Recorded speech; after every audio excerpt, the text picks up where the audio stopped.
And now, presenting from across the pond, it's the Squared Circle Relics Podcast. Hello and welcome to episode 20 of the Squared Circle Relics Podcast. I am one quarter of your host today. I'm joined by Mr. President David Lloyd himself, Mr. Presidente, El Presidente. El Presidente himself. And we've got a special guest joining us today, and that is Chalky, the Chalkman. Gentlemen. How you doing, boys? Really good, thank you. Happy Steve Austin Day. Yes, of course. Yes, 316 today. 316 indeed. I didn't even think about that. That's amazing. I like that a lot. And Jamie, you're drinking a beer? Yeah, it's alcohol free though. I'm still teetotal. Right. It's all good. Yeah, me too, man. I don't miss it one iota. So No, 14 years in June for me. well done. Teetotal. Oh, nice. Yeah. Hey, Dave, you've usually got a beer on the go. I'm all right. I'm a good boy today. Yeah. I'm a good boy. I do have a beer.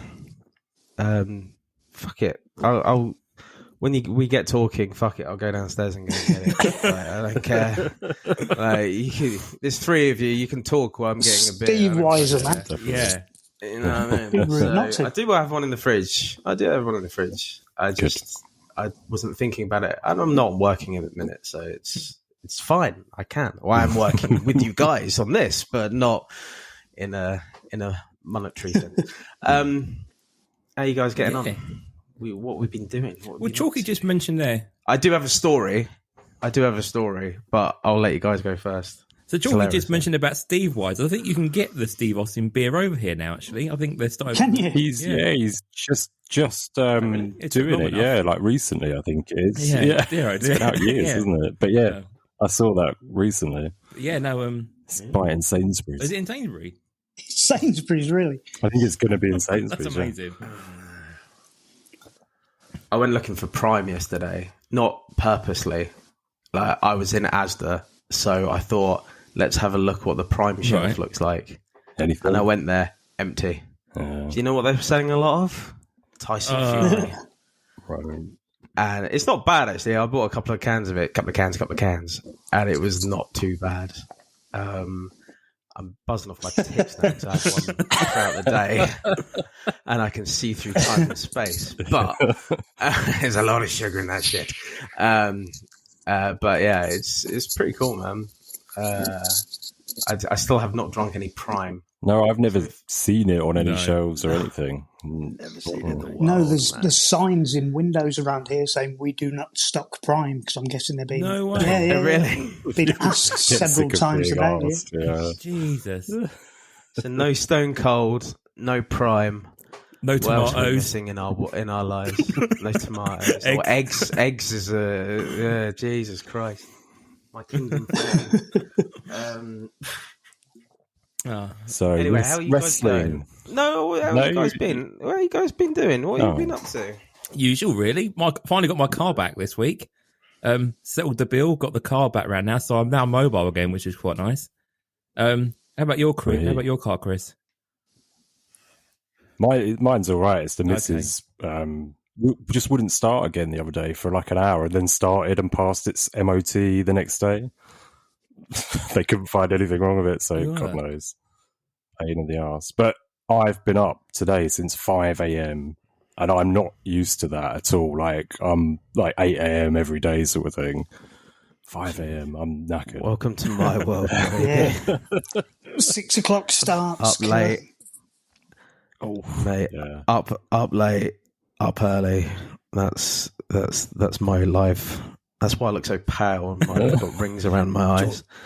I'll tell you the story of that though as well. This is quite funny. So last week I was on call last week and I was working. I got called out around midnight. So I logged on and my office, which I'm currently in, is next to the baby's room. I've said this many times on the pod. So we're always quite quiet because obviously the baby's next door.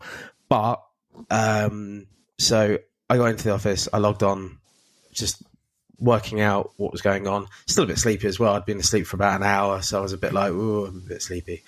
Just waking myself up. And then I heard the baby cough.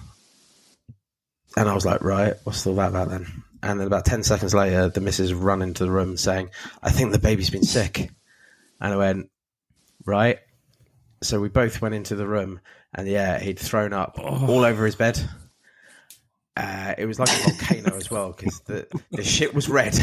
And it was all over the floor. It was all over in between the bars of his cot as well. Nice and easy to clean. So I'm like, I've got work, and I've got a very sick baby. I have a sleepy wife. Right. So what do I do? So ultimately, I had to work. And the missus had to do the majority of the cleaning. But it was really... So I do feel sorry for the baby, because the baby was... I don't think he was aware he was sick, and he was trying to get to the other side of his cot where there was no sick to get more sleep. So, and he was just very confused by the whole matter. But I was like... I had two incidents going on at the same time, and one was with my baby. So yeah, it was quite a weird one, to be honest. It was quite an insane moment in my life, because you go into instinctive mode of what to do. And I'm glad I didn't have to do the majority of the cleaning up of the sick, because I didn't know that I retch when I'm near sick. Is this the smell of it? I did not know this. No, I'm really good. I'm really good with everything else, but apparently sick. I like chunk. Yeah. Even your own babies. Because I don't mind. I don't like other people sick, and it makes me kind of like. No. But Yeah. I don't mind the kids. Yeah. It was only until I smelt it, I think, and then I just went. And then once I started doing that, I was like, I'm Chain reaction. It's like Chunk from the Goonies. And then I was sick, and my sister was sick. So I did feel a bit bad for the baby though, but so ultimately I thought we got away with it. We didn't feel bad across the weekend. The rest of that week we're okay. It was like the baby recovered in about 24 hours. He was fine. Good. Kept him off nursery last week. The end of last week, he was all fine, all good. And then I got it on Monday. Mrs. got it on Monday. Yeah, not more queasy than we were actually sick, but we definitely got it. And not the nicest, but I am actually good today. You can hear it in my voice for the first time. For the first time, God knows how many episodes? Probably about 9 episodes. Ever. I can actually Last speak. week, Lloydy, you said you were at 75%. What do you reckon you are now? Probably about, with fucking Mr. Fury inside me, I'm 110 at the minute. My balls are tingling. That's what's going on right now. I tell you, you're going to get full fucking barrels tonight. But God help us all. But yeah, it's nice to actually talk to you guys and not feel like shit. So happy days. Good. And another parenting life skill that I've made note of for the future. Yeah, don't go near sick. Choose work over cleaning sick. Well, Oh dear. have a wife that will be willing to clean up sick if you have to work. Definitely. Yeah, exactly. So fun times. So wrestling, have we all been watching any wrestling, or are we all going to say, no, we haven't watched it this week? Okay, what have you been watching? First, what do you normally watch as you're the guest this week? What was that, Jamie? Sorry? What do you normally watch? What's your sort of go-to if you watch anything at all? Well, you see, I've fallen into a kind of walking into work on a Monday morning, because talking about getting up early, I leave at 6 in the morning. And on a Tuesday morning, do you guys listen to No DQ? You ever heard of a bloke called Aaron Rift? He basically just reviews Raw. So on a Monday morning, I just listen to the results now, and if anything kind of pops up that I fancy watching, I'll watch highlights. But as you guys mentioned kind of recently, there's just time and so much product out there. I still watch all the pay-per-views and highlights, but no, that's about it, really. Yeah, no. Yeah. I haven't watched shit. Literally, I've watched nothing. I obviously maybe clips from Revolution, but other than that, nothing. So AEW fanboy over here, watched Revolution. Really enjoyed Revolution, and I saw Dynamite this week as well. So I'm well up to date as always. Oh my god! Well done. You need a tattoo, man. We could always You depend reckon? on you, Jamie. I love Tony. My mate Tone. My mate Tone. Just get a tattoo of a wet flannel on your arm, and not because you are, but because he is. I don't know, man. I think it's great that they're. I think they're great. I do think AEW are great. I really. What do you think about Punk, Lloyd? Do you reckon it's all been a work? Has it been a shoot? Oh no, I think he's an absolute. Well, cunt. yeah, there is that. but ultimately, I think he's just completely bad for business, and I'd really. Please put a good book on there, Jamie. I feel bad. Sorry, Margaret. But I honestly, I have got no time for CM Punk, just because I don't think he's shown since he's been back, he hasn't shown that he really wants to be back in the business. And he wants it under his terms, and he's not going to get it under his terms because he doesn't own the fucking company. So I'm happy for him not to ever come back. And if he does, how the people are going to work with him, I don't know. I feel like it scratched that itch to see what a modern CM Punk would look like for me. And I think I'm glad that I've seen him wrestle a sort of style that he's enjoyed doing. But if I never saw him wrestle again, I don't think I would miss not seeing him wrestle again. I think I'm satisfied now that he kind of had that end of a career and ended on this way that he has ultimately, you know? I'd like to prefix it with, I used to be one of the biggest fanboys of CM Punk when he was in WWE. Yeah. I loved him. Like, I loved the whole heel persona that he had, the straight edge society stuff. I loved all of that. He was my favorite wrestler in WWE before he left. But finding out, obviously, he hated coming over to Europe. He hated doing all of that stuff when I've got so many good memories of it. Which kind of was really sense, yeah. Well, one of really my other weirdest meeting a wrestler stories was CM Punk. When they came over here, they started doing. I was working at Butlins at the time, and it was around 2000. Oh no, you weren't. Yeah, 2006. They started doing shows at Minehead at Butlins randomly. Oh yeah. And I was at the one in Skeg, and they basically sent us free ringside seats for a show in London. And as we were walking through the concourse when we got there, it was the weirdest thing. There was a guy walking towards me, and I thought, he really looks like Kevin Thorne. That's a really good cosplay. And that dude really looks like a great CM Punk. And it was, I want to say, Marcus Corvon as well. And it looked like they'd done a kind of a pre-tape somewhere else in the arena, and they were just walking through the concourse. And as Punk came up, I'm like, holy shit, it is them. And I'm like, can I get a quick picture with you? And Punk's like, if I get a picture with you, that guy's going to beat the shit out of you. And pointed at the security guard and carried on walking. But yeah, that was just a very surreal moment. There you go. I backs up from my opinions about demanding. I had a similar situation with Kevin Thorne at a 1PW show years and years ago, 2009. They had like a keyboard, and like they basically used like a computer keyboard in this hardcore match. And afterwards, the bit of keyboard was like on the floor, and I said to the security guard, "Can I have that bit of keyboard? Just like, you know, young lad, I want that in my collection." And then Kevin Thorne caught me at the end of the show. Like, everyone had basically gone, he goes, "I want $50 for that. I use that, and technically I own it."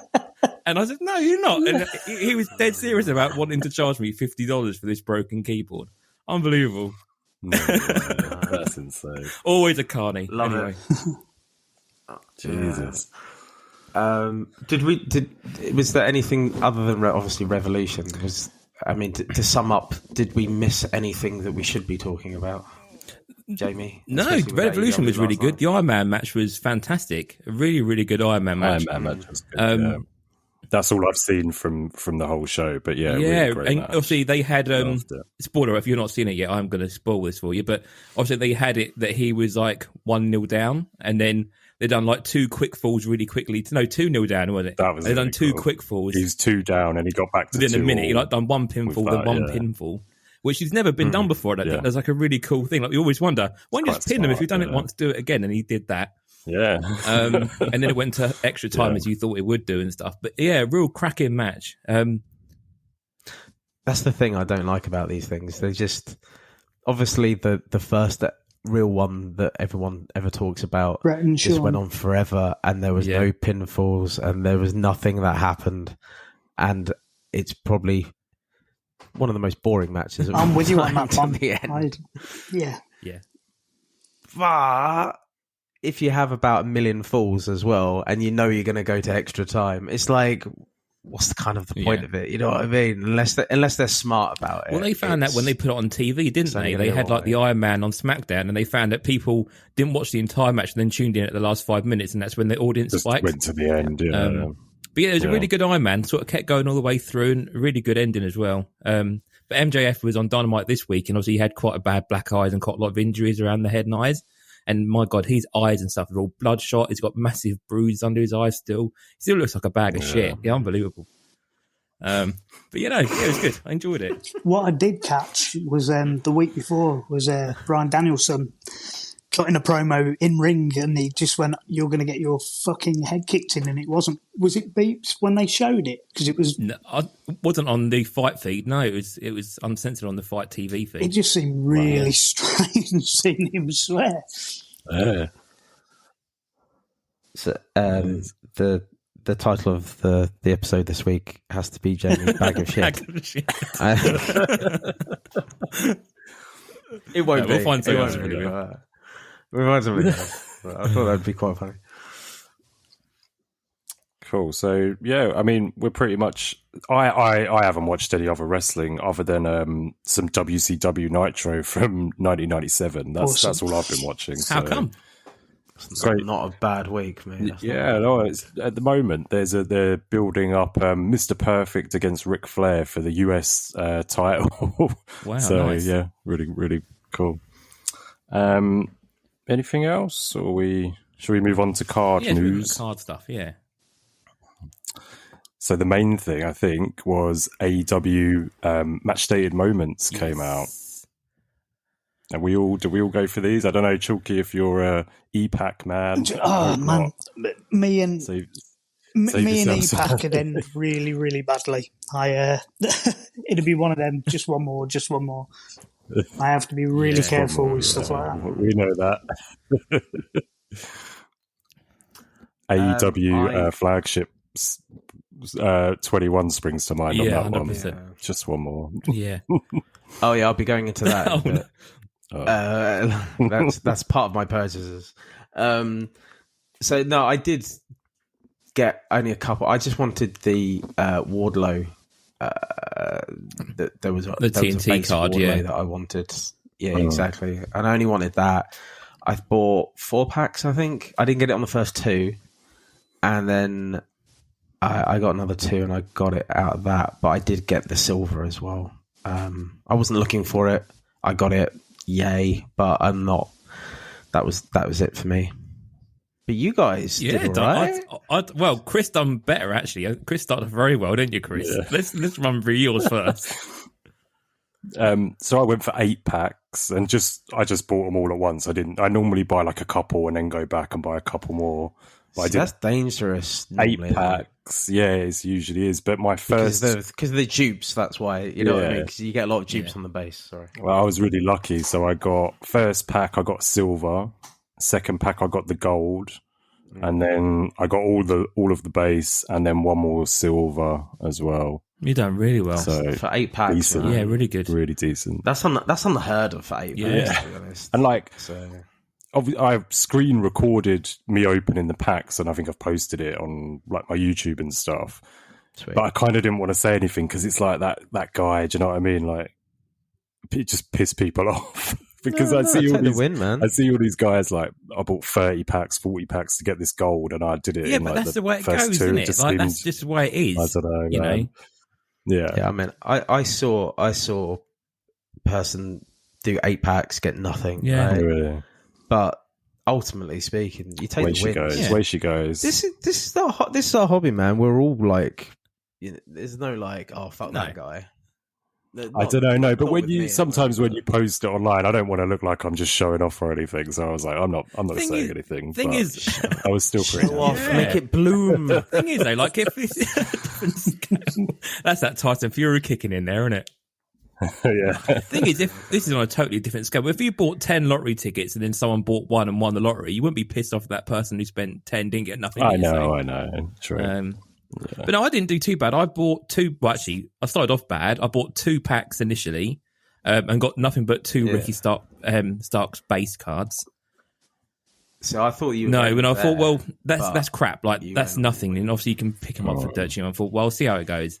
And then a couple of days later, I bought one more pack just to see what I'd get, and I got the MGF Gold and FTR. And I haven't bought any more. Nice. I think at this point, I know I can pick them up later on. So, but again, if we can pick up the gold and you've only paid up to $15, well, that's what they're going for now, aren't they? So, sort of $15 is normally my limit on these things. If I don't get them, I don't get them. Really. How does it work though, guys? Do you get physical copies of them eventually? Did you say? Yeah, so it's like 6 to 8 weeks, isn't it? You can transfer them to physical, basically. Yeah. So so the process is basically you buy a pack and then it virtually opens on your screen, and then you'll have a card, and if you're lucky you'll get an extra card, like a promo card. And for these ones you have silvers and you have golds, and they only have limited amounts that you can get basically of those. So once you have that card, it will then sit in your Like a wallet, really, isn't it? Yeah. account, Like your online account for X amount of time until it's ready to be made physical. So then you transfer it over to ComC, and then you basically Well, get it was by you guys that mentioned ComC, and I'm really desperately trying to avoid going down that rabbit hole because I can imagine it's quite the rabbit hole. Yeah. Well, if there's any like singles and stuff Yeah, you Comsi need, is Chalky, amazing. like you can always reach out to us and we'll always like have a look and add it to ours and ship it when we ship or whatever. Oh, you that'd know? be cool. Thank you. But E-Pack's really good because they got a lot. They got a lot on there, man. The thing that we learned last year about EPAC is we need to leave the cards in our accounts to get the achievements. Yeah, that's though, right, yeah. That's what we learned. Yeah, you 'Cause do, yeah. we all kind of redeemed a don't. few. I except don't. Dave, but me and Jamie redeemed a few, and then we couldn't get an achievement, like which is an extra card basically, because we'd already taken them out and had them physical. So we've learned from last year on 100%. that one. It's a little bit annoying. We have quite a few AEW They've had a bits splurge, today, haven't they? actually. So have you guys seen? Yeah, they've announced a tabletop TCG trading this card is right game. over my head. I have no idea what this is all Is about. it? Yeah. Yeah. I mean, I'm not really into tabletop games. I don't mind a bit of Pokemon. I know someone else here that doesn't mind a bit of Pokemon. Leave me alone. I'm an animal. It really is. I didn't think you were going to mention this, and I'm very ashamed of myself. No, To be nothing at all, ashamed of, bud. I know. I went down for those at home. I went down a Pokemon hole, and I like Pikachu. Pikachu. That looks massive. Yeah, I got my. That's a bit. That's just like promo. Oh, right, promo okay. card. Yeah. Unless you're a really tiny man, that was a really big card. Another. Yeah. That looks massive. Is another title go. for the show. Steady, Margaret. It's ooh, Margaret. So I went down that hole. But this doesn't excite me at all. You're not playing the regarding game. You're just collecting Pikachus. Is that correct? and Charizards as And well. Charizard. But mostly Pikachus. But no, the AEW stuff. I mean, I already played like the Marvel Snap. Like, I don't need this in my life as well. This is ridiculous. It's too much. They keep this. This is with like, so it's all going to be like, it's going to be an app online, right? Which is going to have like, Or I've no idea. No, I think it's a proper it's an actual game. Yeah. physical tabletop. So is it modern raw deal? Is that what we're basically I've- looking at? A raw deal of AEW? Yeah. So you build, I think it's like a deck of 60. You have a main character, and then you have a few like supporting characters, and then you get like different environments, different weapons, that sort of thing, and then you have to take out the other player's main character. So yeah. Not familiar. Silence. I don't think it's going to be Tumbleweed. No. But what if there's like I don't know, like special chase cards and things like that, and then everyone wants, MJF gold chase card? I think there could be aspects of it like that. They could have numbered inserts. Yeah, and Raw Deal had those kind of things as well. Like Raw Deal had like really rare cards, which still attract like $80 to $100 to this day, and they're like nearly 20 years old. And they might do like different decks, so you can buy different like themed decks, like Elite deck or House of Black or something. Yeah, that's it. Well, so the thing is, like, the Boneyard relic came from Slam Attacks. We all forget about that, but the Boneyard relic came from off the back of the game. We'll see. I'll see when it lands. I might splurge a tenner on it. Whatever. Something different, and if it appears in your store, Chris, you have to let us know. Absolutely, get a little discount on it. And then, Dave, you saw something a little bit interesting this week as well. AEW Metal. Care to explain what you saw? Oh, I just said there was a tentative release date that came up, and I said, "Well, let's keep an eye on it." It was on one of the AEW sites on Facebook. And lo and behold, a day later, they put a release date on Steel City, I believe. Yeah. 31st of the 5th.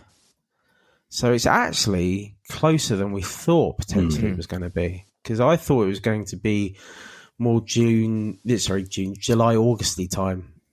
And it's going to be out way before. Which is good news, actually. I mean, like, if you think about it, because we're then obviously waiting for a law to come out as well. Yeah. So I'm hoping that we can get this out of the door quite quickly. I don't think it's going to be much for me, the metal side anyway. But the good news is it's in sight. What should have come out first? Should metal have been out before the buses and all that? Or right, okay. Yes. I thought it was. Yes. Yeah. Well, they messed up, but it was always slated to come out first. Yeah. So if they had the January and April, didn't they? Something like that. If we put that into context, theoretically speaking, if this is out the 31st of the 5th, we're looking around the 8th. So we're looking about Augusty time for a law. Hopefully. If we take that logic into account, potentially. maybe. But We'll see. But yeah, I'll be happy with whatever. And by that time, I might be getting on the 2022 flagship at that point. Well, that's the thing. We just need to make sure this is the 31st of the 5th, 2023, not 2024. 2024 or 2025. Let's hope so. Yeah, okay. The only other thing I've really got is, I don't know if you guys saw this, I think you did, Dave and Adams Europe are opening PSA, so they'll be doing PSA subs, so bi-weekly, so quite often, guess you send them to PSA, send them to DNA, and they send them off for you. And I think the pricing is about the same as well, isn't it? I don't think there's much difference. I know Tommy was saying in group it was about the same, wasn't it? It's about the same, but they're not doing the promo. So, they do different promos each month or every few months. I don't think they're doing the promo prices, but still, it's, a reasonable amount. Trusted seller, like trusted guys as well. I was listening to you guys talking about getting cards graded. I'd never considered it before, but looking back, no. Have you had a go, Jamie? Have you sent anything off? No. So I keep meaning to. This may be the thing that entices me to do it. I keep saying I will. Have you got like a pile already or anything? Well, I've got my PC box down here, but it's one of these things like I still feel dodgy parting with some like nice cards, if that makes sense. Like I really want to get the Shane McMahon and Kurt Angle like trash can done, but I don't want to then lose it in transit and think that was like a nice card that I've lost. I don't know. It's tough. Yeah, it's kind of like irreplaceable to a degree, isn't it? I suppose. So I don't know. I would like to, but I still haven't gotten to that Chalky. Yeah, no. Well, what's the difference between PSA and kind of there's different? One of you guys mentioned it last week, like CGG or something. Was it? There's a few. Yeah, there's like SGC, BGS. Yeah, they all do the same kind of thing. It's just different. They have different appeals for different markets. So, like PSA seems to be wrestling, isn't it? A lot of people do wrestling with PSA. Well, I would say that PSA is known to be the industry leader, and everything else aspires to be. I would say that Beckett was before Beckett PSA. used to be, I think. Yeah, Beckett are the hardest graders. Yeah, so to get a Beckett 10 is really hard. Really hard. Yeah. So if you had a PSA 10, it would probably Beckett. become a 9.5 in the Beckett world. Yeah. So, but that's just how it is, right? So, but that ultimately, there are a multitude of different ones you can use. There's nothing wrong with using any of them, but I do question when somebody says, "Well, I've got this in a 9.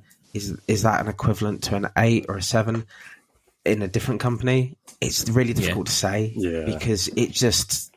The thing is, as well, and this is the kind of my take on it, and this is why I've been so hesitant on it, is that it's so subjective. Because it's that one person on that day. It's that one person's opinion on your card. Now, that could be favourable and it might not be. But ultimately speaking, you have to then have faith that they're doing the right by you. And I can't 100% say for certain that that's true. I think the thing as well, I've always said that I would do it to protect my cards rather than as an investment thing. Yeah. And, that is that kind of thing, really, where I thought, well, actually, if I could send some cards off to any grading company, it'd be more for that satisfaction, really, We've just had some done as well. I mean, Chris, I missed mine today, man. Did you? Man. I was on a meeting when they came, so hopefully they're coming tomorrow. So we both got some stacks done. I think you probably did better than me, didn't you? So I did remember 10 cards. I got 2 8s, 4 9s, and 4 10s. And of eight of the 10 cards, I pulled either on the channel or just like me and my kid pulled them. One of them, I think. Yeah. That PSA. So Chris. decent. Really happy with the return. That's PSA. Yeah. Oh, I'll show you one. And I had 5 cards, all of which were from Select, all of which either came from Break, I bought, I pulled. One was the Elephant John Cena, and they all came back PSA 9, which I'm a bit pissed off about. Really, I did want to ask, actually. Yeah, it was you. Yeah. I wasn't overly impressed by it, to be honest, because especially when I pulled one out of a freaking packet, and there's nothing wrong with it at all, and it still comes out as a 9. It's kind of heartbreaking, really, because you just think to yourself, well, what does it have to be then for it to be a 10? Yeah. If I'm, you know what I mean? If I'm getting it from fresh and it is due, obviously it's nothing to do with what I did, but it's up to the quality issues of the card, etc. You then think to yourself, well, Panini doing especially if there's a pattern on them as well. You don't know if that pattern's been layered on correctly, if there's a ripple in that or a slight, there's so many tiny little things that it could potentially be, and I think it's harder on a chrome or a pattern card because even scratches on chrome cards can easily be done in packet. Yeah, and there's no explanation either. That kind of bugs me a little bit. I do like on Beckett's ones where you can get the subgrades. There's other ones as well. Yep. You're 100% right there on subgrades, because then the at least it was the corners or it was a surface scratch, or do you know what I mean? So there's learning to be had. There's no learning to be had with PSA, sadly. Yeah. You just have to give it your best shot and don't send something that you think looks a bit tatty, because if you think it looks tatty, it's going to be definitely a bad mark, Yeah, exactly. That's it. So I thought, because we did see with the Bron, there was a Bron out of 25, the tie-dye from Select, and we did know that there was a dimple in the back of the card, because I didn't see it, but Tommy saw it, and I was like, right, I'm expecting that to be a lower grade, and then that comes back the same grade as everything else. Yeah, it just seems a bit. How does that work? Yeah. So I don't know.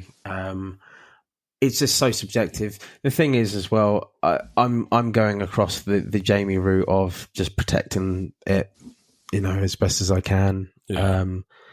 I've got another stack in front of me actually that I want to get done. So whether or not we do it via, they do look really cool. To be fair,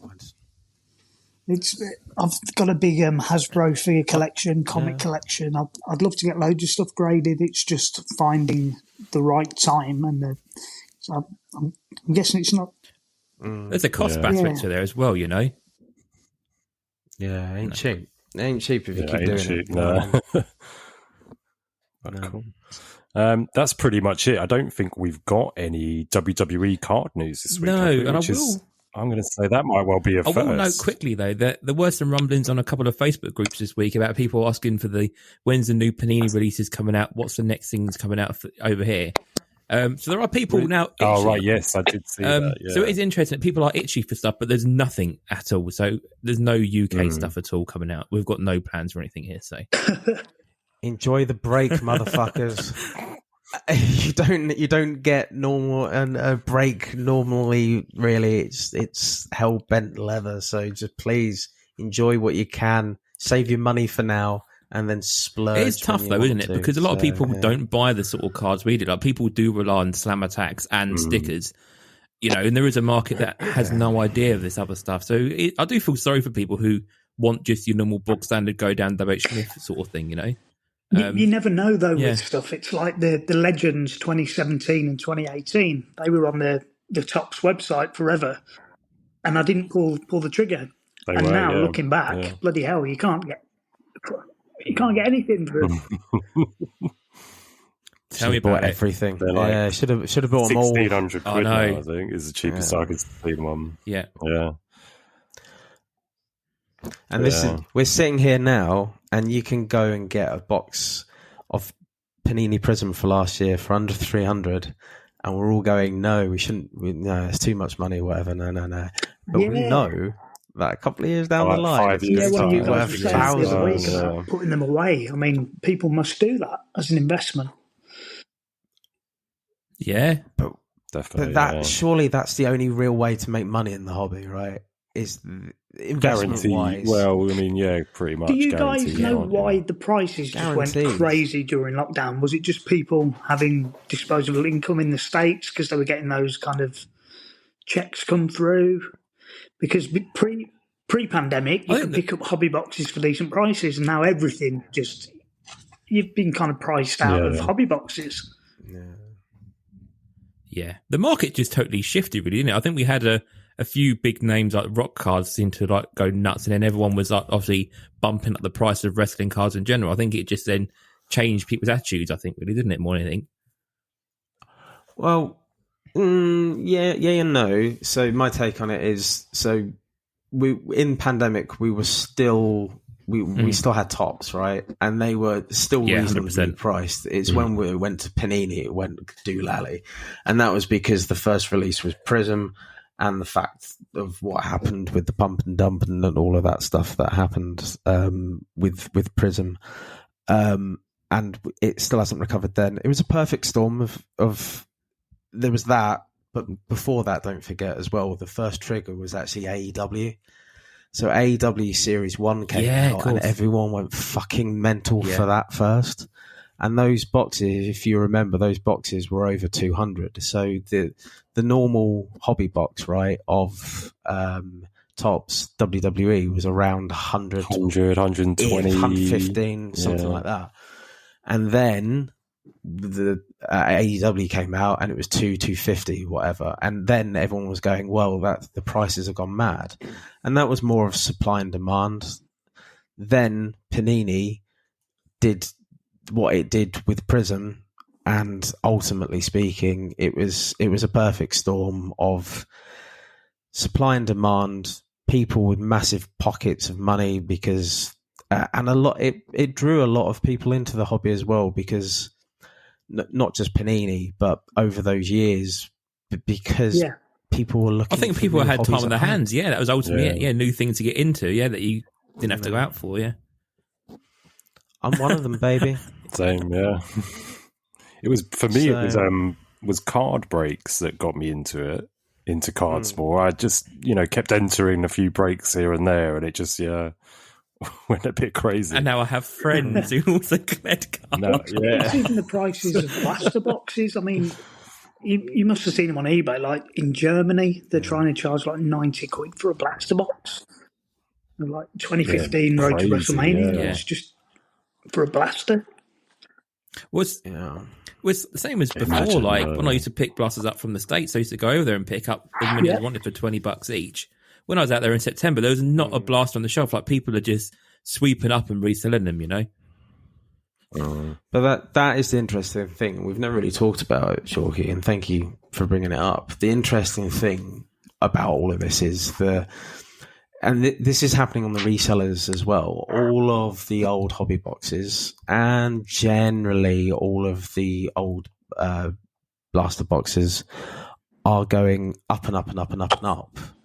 And that is since the trend of going away from Tops and going into Panini and not having those cheap products around anymore.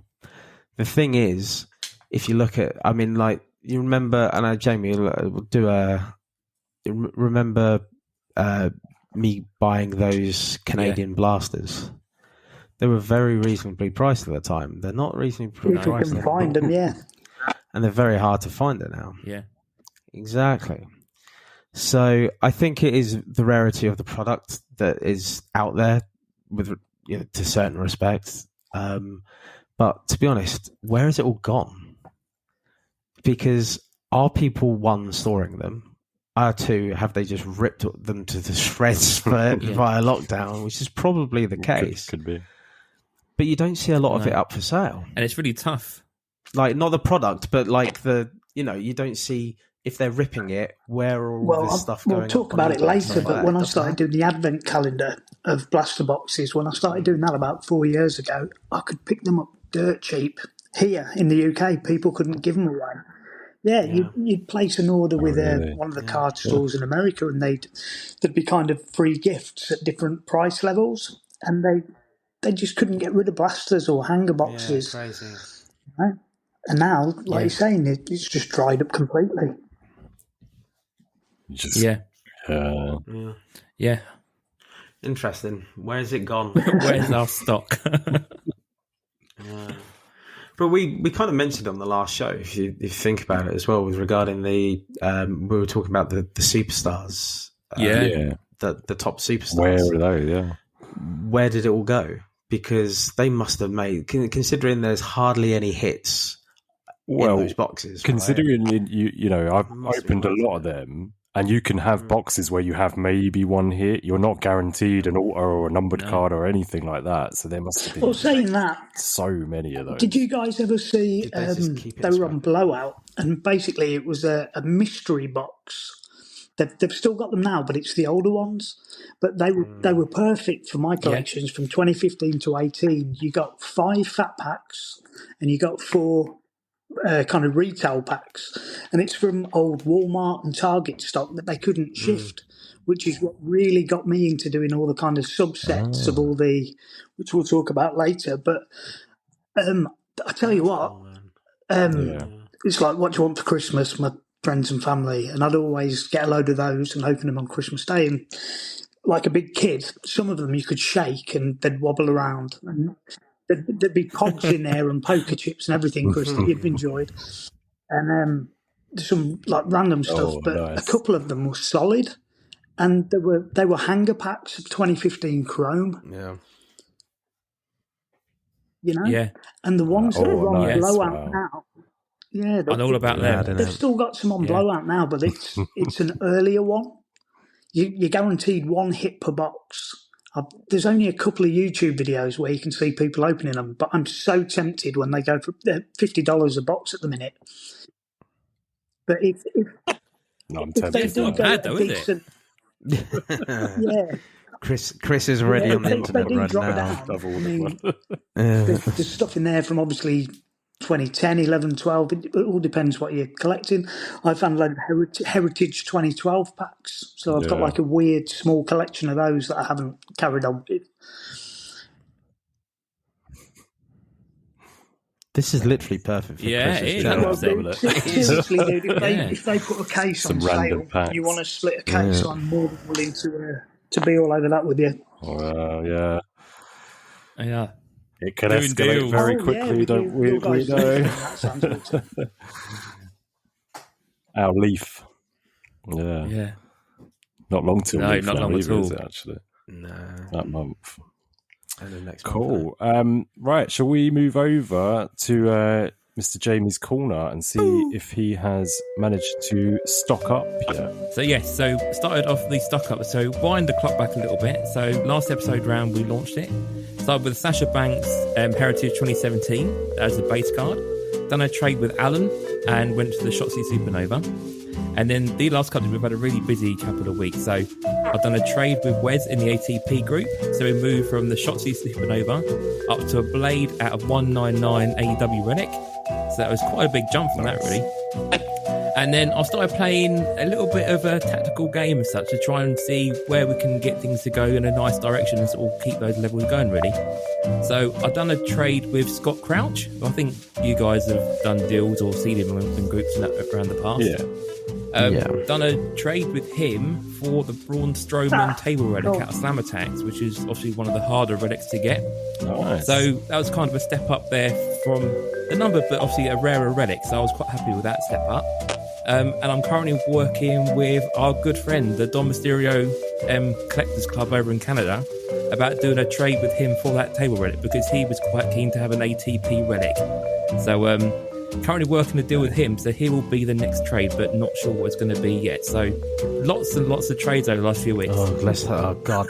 Not well, he hasn't said yet, but I said to him, what can you trade? He said, I'm happy to do a trade. So we'll see what happens next, but we may be leaning that way. I don't know yet. So, but yeah, no, a busy couple of weeks. We've got 3 trades in the span of 2 weeks, pretty much. So yeah, doing well. So yeah, we're working our way through. So well done all, by the way. Not obviously Jamie and everyone involved, and Gordo in the future. So Gordo is going to be an auto. So that's going to be, we're at auto stage now. So yeah, I'll keep you posted on that for next episode. Really. So all good. Decent. Sweet. Cool. Is that all for your That's corner? all Yeah. sweet, So we'll move over to my Nook. This is only a quick update this week. It's not the proper, Not the reveal. real deal. No. Just a quick update on the hunt. So first of all, have we all got a card? Sorry, Chalky, I know that we're excluding you from this one, but I'm going to include him. I'm going to include him. Ooh. I'm going to include him. Ooh. I've got mine next to me. I'm going to tell you two to turn round, and I'm going to show him the card. Yeah. Go on. Oh, what's that around? Go on. Turn round. Ready? It's a beauty. Do you see it? Yep. There you go. You can turn that round now, guys. There you go. Fine. So would you, Chalky, without saying what it is or anything, would you say that it hits the brief of it being distracting? Yeah, I thought so. Is it a checky? There you go. No, it's not. No checkies. No. It's Nice. very good though. It's very, very good. I think it's very good. Yeah. I think me and Chris took a bit of a tactical risk, didn't we, with ours? And I haven't got mine come through yet. So, Well, you've got a week. Plenty of time. We've got 2 weeks. 2 weeks, haven't we? 2 weeks. Sorry, 2 weeks. 2 weeks. So yeah. Mine is just touched down in Stansted about an hour ago, 2 hours ago. So Okay. not too. I was worried I was going to get DQ'd here because I went across the pond. So have I. But no, Mine hasn't got any tracking on it, so I'll let you know when mine arrives. Oh, okay. Should we just go around and say how much Dave? How much did you spend on your card, or do you want to do that next week? Should we all just say it all together? Yeah, sure. Should we say it on? Yep. Yeah, on three. On Ready? three. No, 1, 2, Okay. 3, then go. Yeah. 1, 2, $2.99. $2.99. There you go. Not planned at all. Oh man, it was no. Blew our minds. We were Great what? minds. Yeah. Well, actually, no. I spent more than you because mine's English $2.99. Yeah, mine's less. Yours is $2. Yeah, mine's $2.99, but but yours is Canadian $2.99, Jamie. That's even worse than Chris's. I guess so. That's about 10p. So yeah, and that's scary though, isn't it? Like we all just like. I think the thing is though, like that seems to be like a general price for base cards. If you don't want to pay $1 for, like it's just $2.99, isn't it? You know. It'll be interesting. Who's saying base card here? Well, not. You know what I mean? That general card. Yeah. I think the guy who sold me mine probably could not believe his luck that he'd actually sold this card. I think they've been sat there for like. I think my geezer probably thought the same. I'm not gonna. I'm not gonna laugh, Chris, because that's coming to me, isn't it? Yeah. Yeah. You're gonna love it. You're gonna love it. Right. Promise. Cool. So we'll have hopefully we'll open those on the next show. So no opening them before they get there. And we'll go from there, yeah. Cool. That's it from my nook this week. So if we move over to the big topic, which is our good friend and fellow co-host today, it's Chalky. I keep forgetting I'm actually on this because I'm so used to listening to you guys walking to work that I find myself just listening and not contributing. Really? And then I'm like, I better say something, really. Oh, no, it's all good, man. So, no, thanks for coming on board, bud. Well, yeah, no, we do appreciate it, yeah.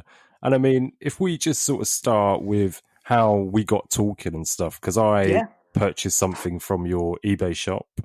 And then you kind of just said, who are you looking to collect? And I listed you off a bunch of guys. We worked out a deal. And it just really went from there, didn't it? And, mentioned the podcast. It's almost identical to me and Jamie kind of a few months ago as well. It's like the whole eBay thing to me, absolutely. It's not a big thing, if that makes sense. It's just a bit of fun. I open, it's just something and I have done extra. now for about 4 years, one pack of cards every morning and do a £1 scratch card every morning religiously to start the day on a positive. I don't know. I just find it great to start the day on a positive note. So basically, I scribble array of all the relic boxes over the course of the year for the advent calendar, which I'll explain in a bit. But it's basically just doubles that I've got.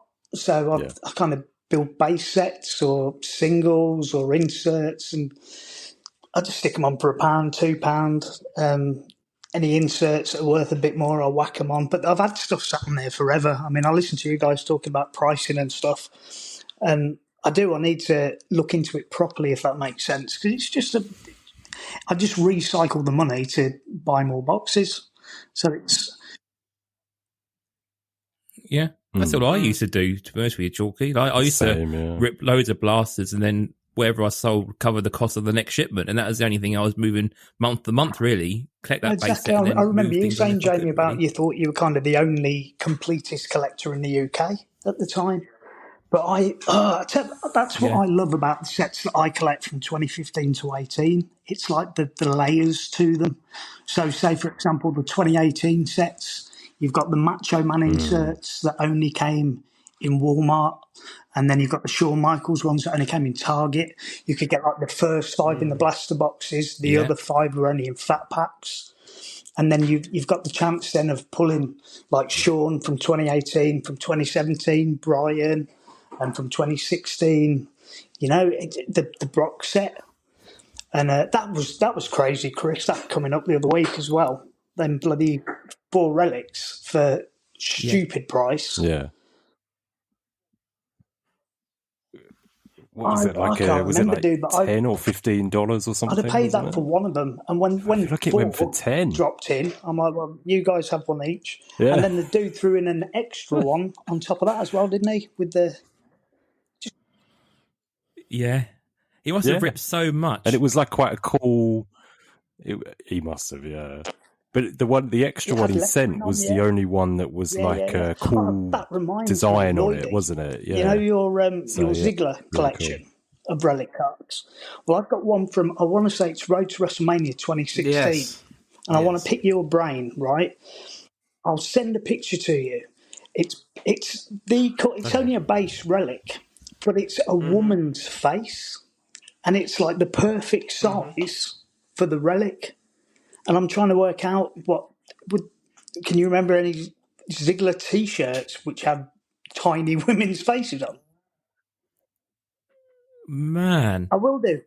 It's just an awesome relic. Base relic, perfect size woman's face. And I love it. It's crazy. Yeah, no, it's really sweet. I've just listened to you. That's mad. Okay. We've seen a lot of these recently with immaculate, not necessarily impeccable, but definitely with immaculate, with weird and wonderful stuff from T-shirts, which were all like, "What T-shirt is that from?" So it's a very in vogue conversation to have at the minute. So send it. You said they're talking about like the 2015 and the depth of those sets between 2015 and 2018. And it is true though, like those inserts, like you've got 1 or 2 per box or something ridiculous. Really, and it's so hard to get those full sets. And there's so many of them I'm still trying to get now, like the Jake the Snakes and Shawn Michaels and the Dusty Rhodes ones. Like, it's so tough to try and match those up together. I've sorted Chris out with some heritage ones. I literally open a pack every day, and whatever comes out, you guys are more than welcome to. They're just going to sit in a box until somebody buys them on eBay. So Jamie, send me your lists, dude, and I'll get it sorted. Yeah, definitely. Because I remember that's when I done our trade. I don't know, a few years ago now, but we done that trade. Obviously, I sent you the wrong singles, and I can't remember what it was. Now it was like the new arrivals, wasn't it? I was like, oh man! That until I started listening to the podcast, and I wasn't going to bring it up. To be fair, I can't remember what it was. No, it was funny. It was just. I was like, I've got all of those, Chalk. I got 3, 5, 8, 10, and it turned out it weren't even those ones at all. It was like the new arrival ones. Just a bit of miscommunication, dude. It's all good. Oh man! Good. But again, me and Chris were talking in the 2017 and 18 sets. It's like it goes even deeper with kind of variation cards, like variant images, and the only way of finding them is looking at the bloody 4 digits on the card to work them out, and you were saying, Chalky, obviously, like in those cards as well, like the rarity of some of those cards, it's like really rare, like rookies like Adam Cole in 2018. There's like an image variation of him, which is like a super short print that people really clamber for and stuff, isn't there? I think people really forget about these card sets sometimes, don't they, about what's in them. They seem to be the image variants, like rarest rocking horse shit. I've opened so many fat packs and blaster packs, and I've only got a couple from each set, but they weren't in Heritage, they weren't in Road to WrestleMania. It was only the flagship and the Then Now Forever that they did them in.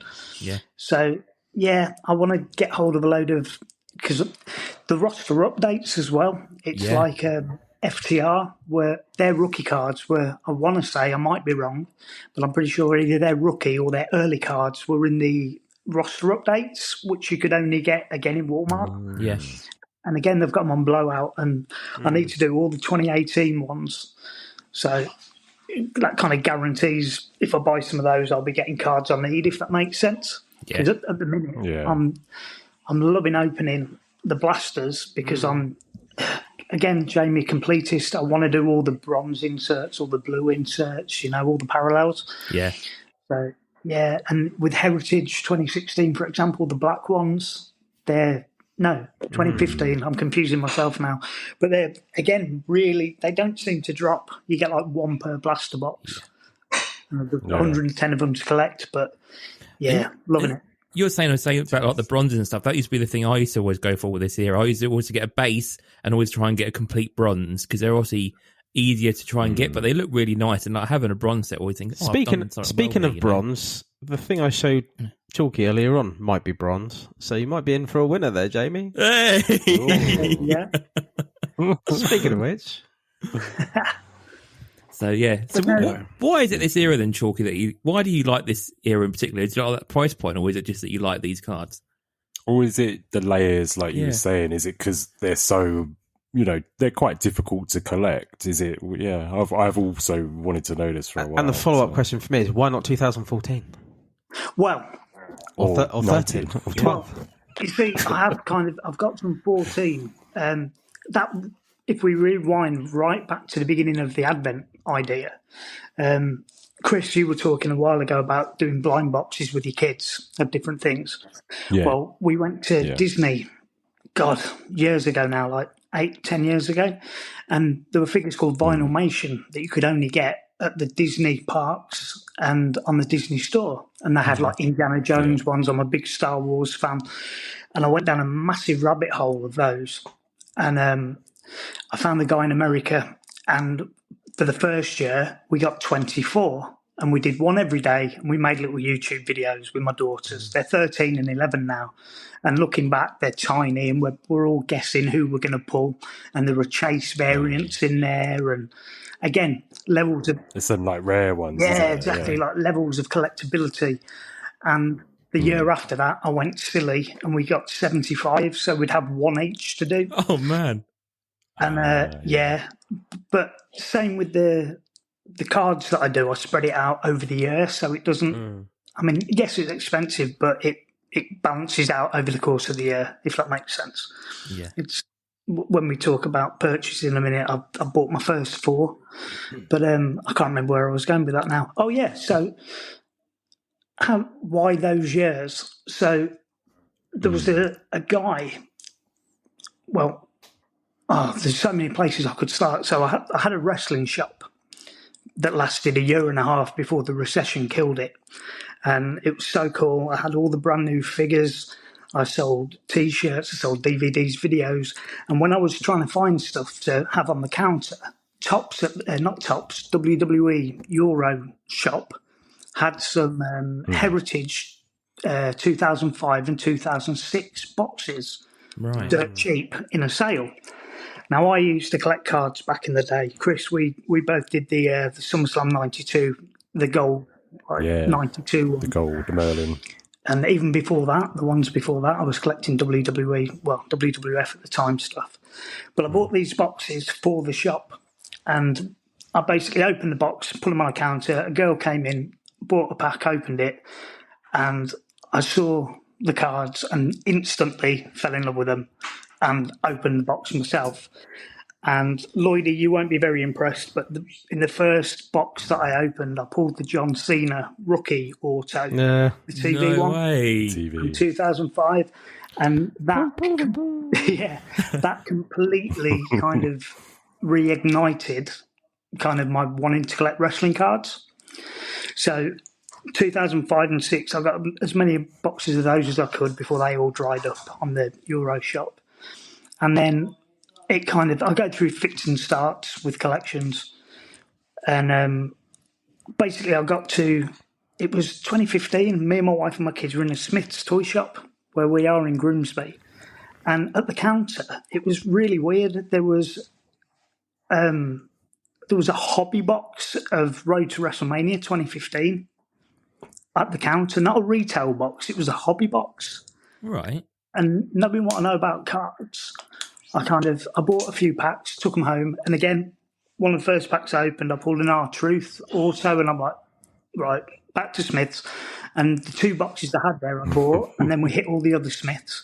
So 2015 is officially where I started collecting again and went really deep on the road to WrestleMania 2015. And then when I decided to do an advent calendar for myself, of wrestling cards, there was a dude in America, and it was so cool. You know when you look at listings and you see hot pack, guaranteed an auto or a relic. Well, this dude had a couple of guaranteed relic cards from Road to WrestleMania 2015, and then I messaged him. You don't happen to have any more kind of hot packs, do you? And he sent me back this massive list, right? And one of them, I think you guys mentioned recently, it was from 2014, guaranteed either the Taker pants and shirt relic, the John Cena shoe relic, which is the one that you guys mentioned last week, or the Trish Stratus pants relic. Is that the heart-shaped one? Heart-shaped, yeah. Yeah, they're so hard to come by now. Really hard. Dude, this guy sold me this pack, and it wasn't just the Trish Stratus relic card.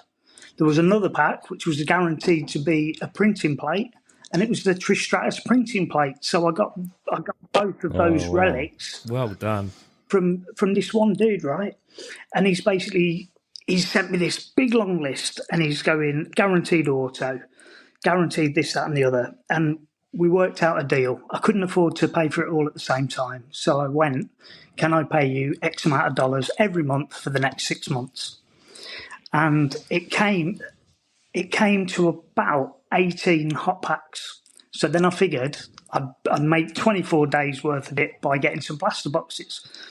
But I tell you what, that first year, the 2 autos that I got, again, John Cena from Bloody Heritage 2015, Daniel Bryan from 2015, and they were all absolutely awesome hits, just like awesome pulls.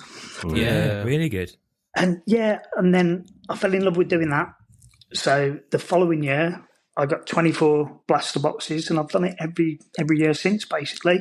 And during that, I discovered the Canadian Bret Hart ones, and amazing.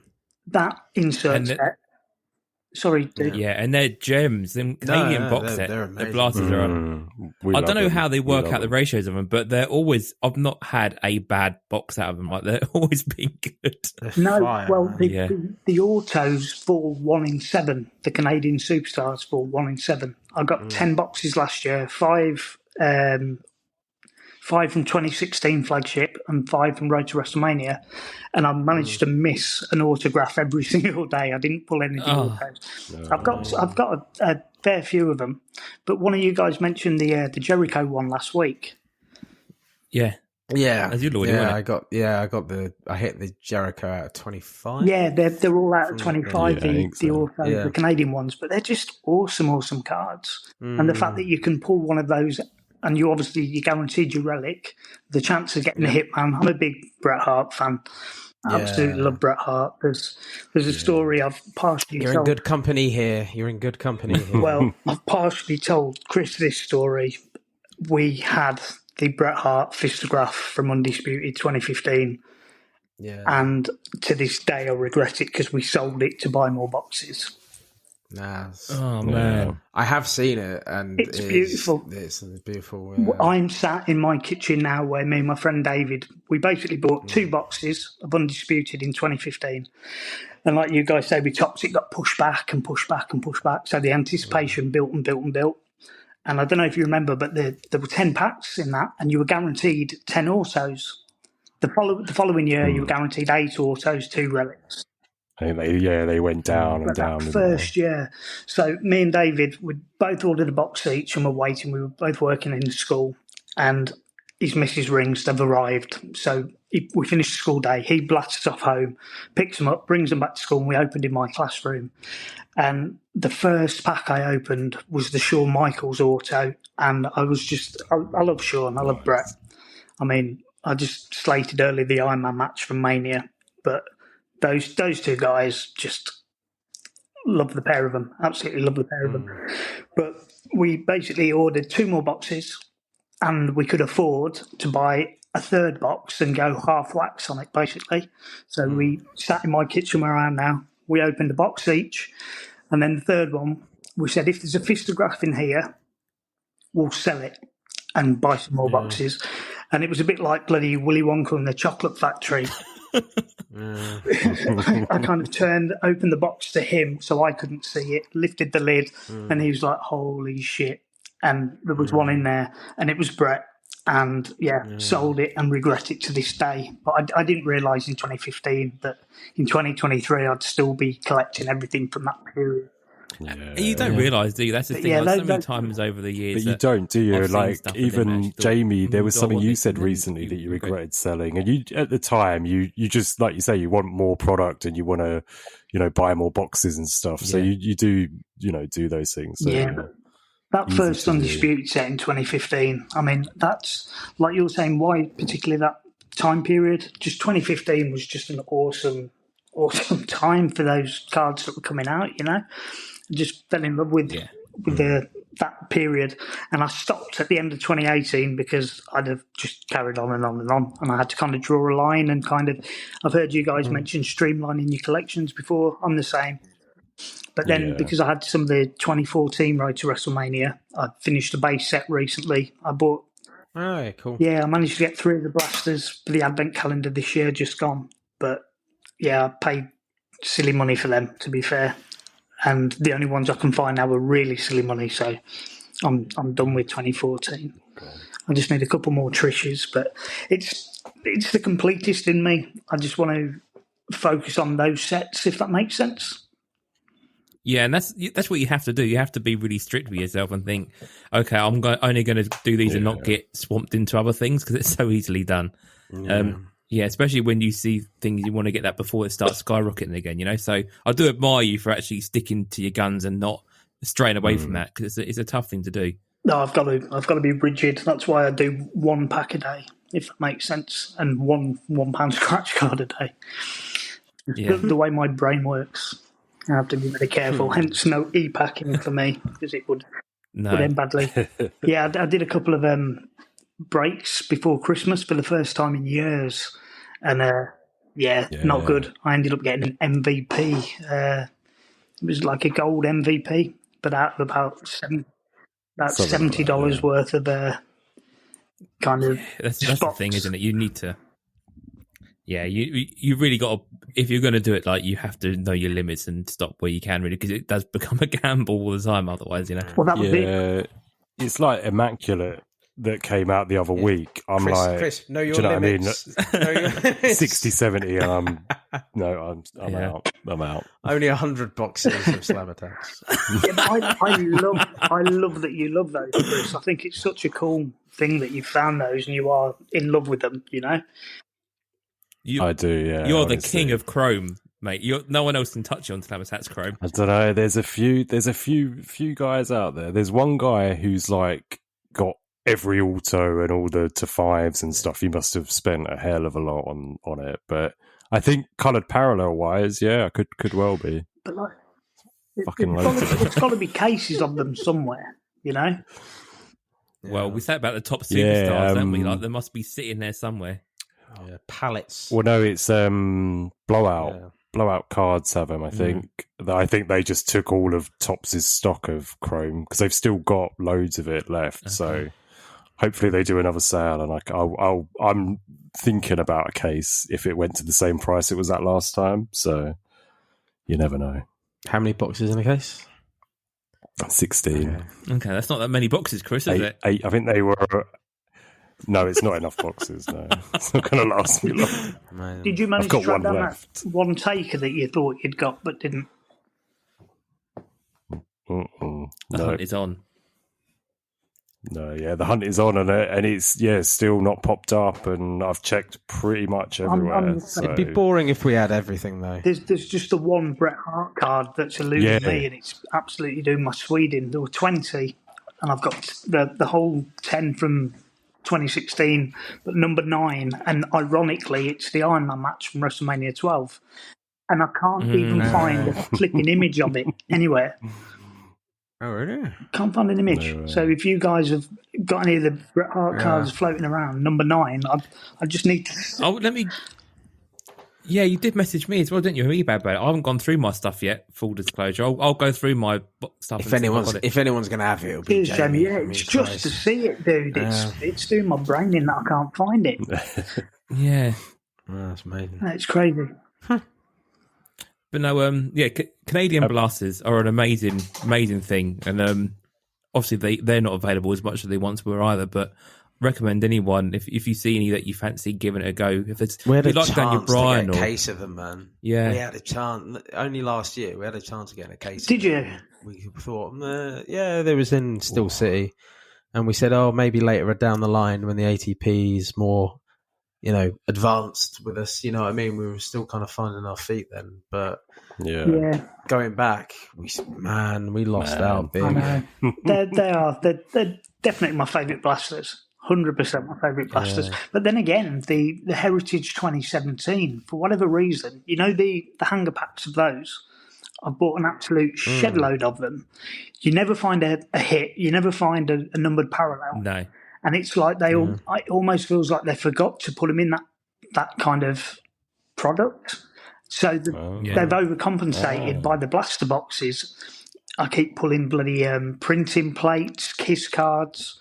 It's like the Heritage 2017 seemed to be pretty loaded. Yeah, and that's how I've always found. Yeah, they must have gone, shit. Yeah, Heritage. We didn't put any of these cards and shove them in the blasters. Yeah. No, Heritage have always been... I've even had, out of the Heritage blaster, I've even had like 2 relic packs. I've had like 2 of the silver ones in there. You think, well, I'll take this, I'll take this any day, really.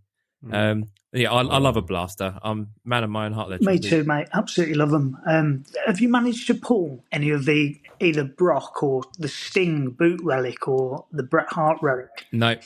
So I bought loads of Stings, loads of Lesnar's, loads of Daniel Bryan's. I've never had hits of any of them. Me neither. Which is fine. I've had good hits otherwise out of them. But yeah, I think that's the gamble you take with them. Like, they're exclusive to Walmart blasters. You would expect there's going to be a good volume of there, but yeah, I've never pulled them. But we have seen them. Yeah, we've seen them. Yeah. Well, that's not true, actually. I've got the Bret Hart singlet, and I've got the Bret Hart Auto. Yeah. Yeah, Bret Hart Auto. Yeah, no, I managed to pull those. But I'm absolutely desperate to pull one of the Sting ones. I'd absolutely bloody love it. I've got all of the 5 Sting cards you can get from it, but again, I didn't know they were out there, but you can get gold to 10 versions of the Sting cards as well. Yeah. So I managed to pull one of them. So again, another silly level, another reason for me to buy more blaster boxes, trying to do the Stinger ones. But they're just ace. Guaranteed hit every day. I mean, some days are obviously going to be better than others, but this year just gone, I managed to pull an Alexa Bliss Kiss card out of the, again, Heritage 2017. And it's just... You got yours out of 2017. Yeah, so I got the Alexa Bliss out of 10, I think, as well. Survivor Series matte autograph. No way. Again, and that was a pull out of a blaster. I bought 2 blasters. I got that one, and I got the Randy Orton printing plate as well. Was that 2017 though? I think it's 2017. I'm pretty sure. Yeah, I'm pretty sure it was 2017.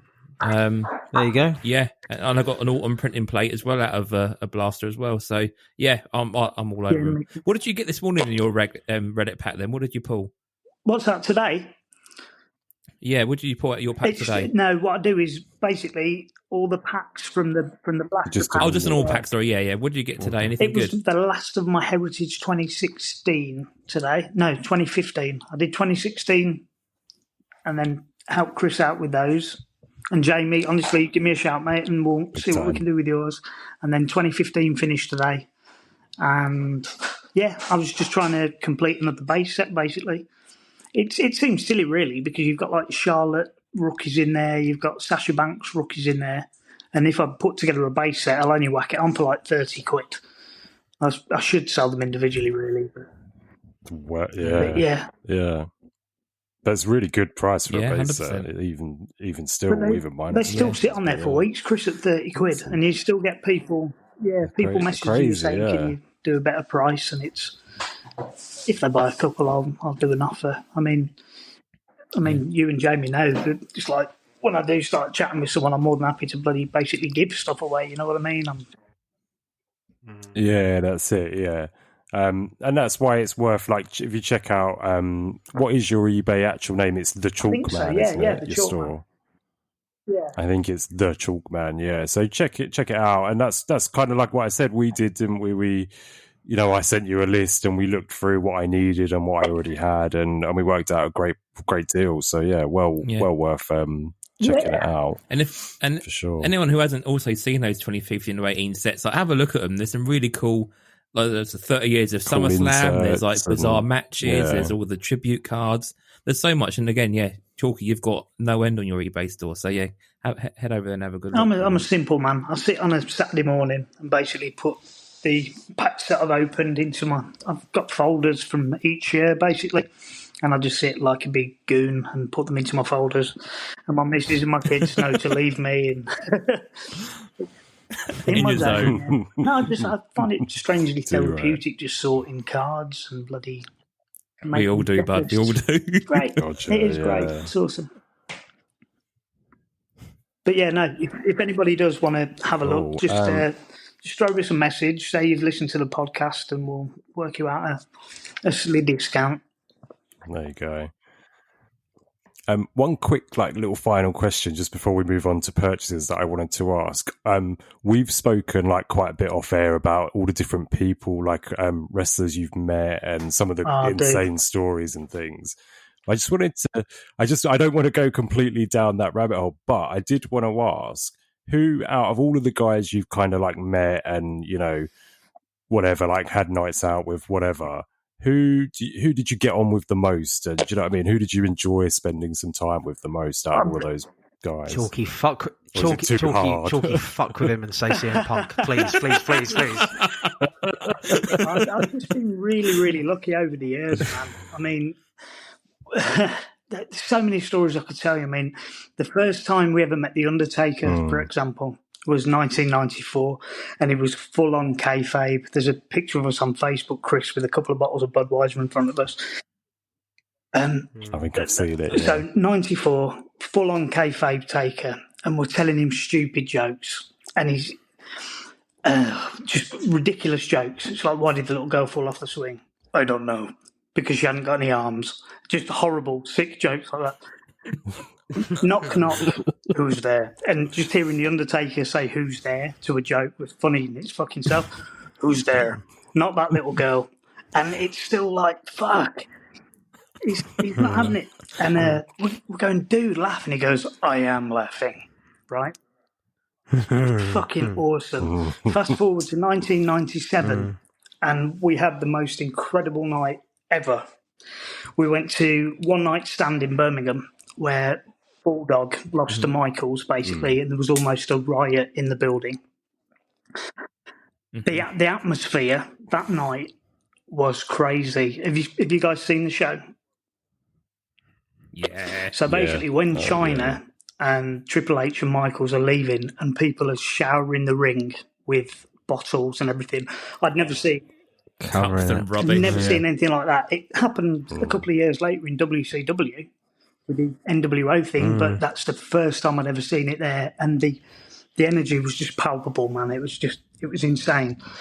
So that particular night, 3 of us went, and we were we were all 19, crazy. We were all big into our partying and drinking. So straight after the show, we went to the nearest hotel, hoping that the wrestlers would be there, because over the years, we'd basically worked out where the wrestlers were. I mean, back in 93, so many stories. Bam Bam Bigelow, which I'll come to in a bit in the top 5. But going back to 97, so I don't know if it would get, I don't know whether we'd get done for weirdly stalking or anything. But it was pre-internet. So basically, we went to the hotel where we thought they would be in Birmingham, and they weren't there. And me and my friends, it was last orders at the bar, so we ordered 3 pints, and basically borrowed the phone book from the bar, and I started ringing up all the different hotels, doing a ridiculously bad Stone Cold Steve Austin impression. And this was before Mick Foley was Mick Foley. He was Mankind. So we were asking. I mean, I'll do it, but it's crap. I was like, yeah, I need to speak to Mick Foley. The Stone Cold Steve Austin. I need to speak to Mick. And the receptionists would go, I'm sorry, there's nobody by that name here.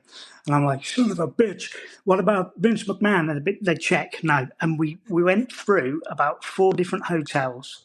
And then, I kid you not, we rang the one hotel. Yeah, this is Stone Cold Steve Austin. I need to speak to Mick Foley. And the woman goes, I'll just put you through to his room, sir. And I was like, holy shit. And the phone starts ringing. And it's ringing. And I'm thinking, what if he freaking answers? And anyway, it didn't answer. So I did the whole, tried Vince McMahon. Again, tried Vince's room. And I'm sure they wouldn't bloody do that now. But that's exactly what they did. And we're like, this is where they are. And we went straight to that hotel. Taxi! We walked into the foyer. and the first person we saw was Bret Hart. And I got that picture with Bret, and I'd met Bret back in '93, similar thing in the Copthorne Hotel in Birmingham. And we'd been looking for the wrestlers, and we went into the Copthorne back in '93, and there was a mirrored ceiling, and we could see the Steiners and Bret Hart having a meal, and we're like, oh. Well, it's insane. Some really cool stories. Thank you for coming on and going through it all with us, man. It's a pleasure to talk to you. It's a pleasure to be on. Genuinely, I've loved finding this show and listening to you guys. I love the rapport you've all got. I love the knowledge you've all got.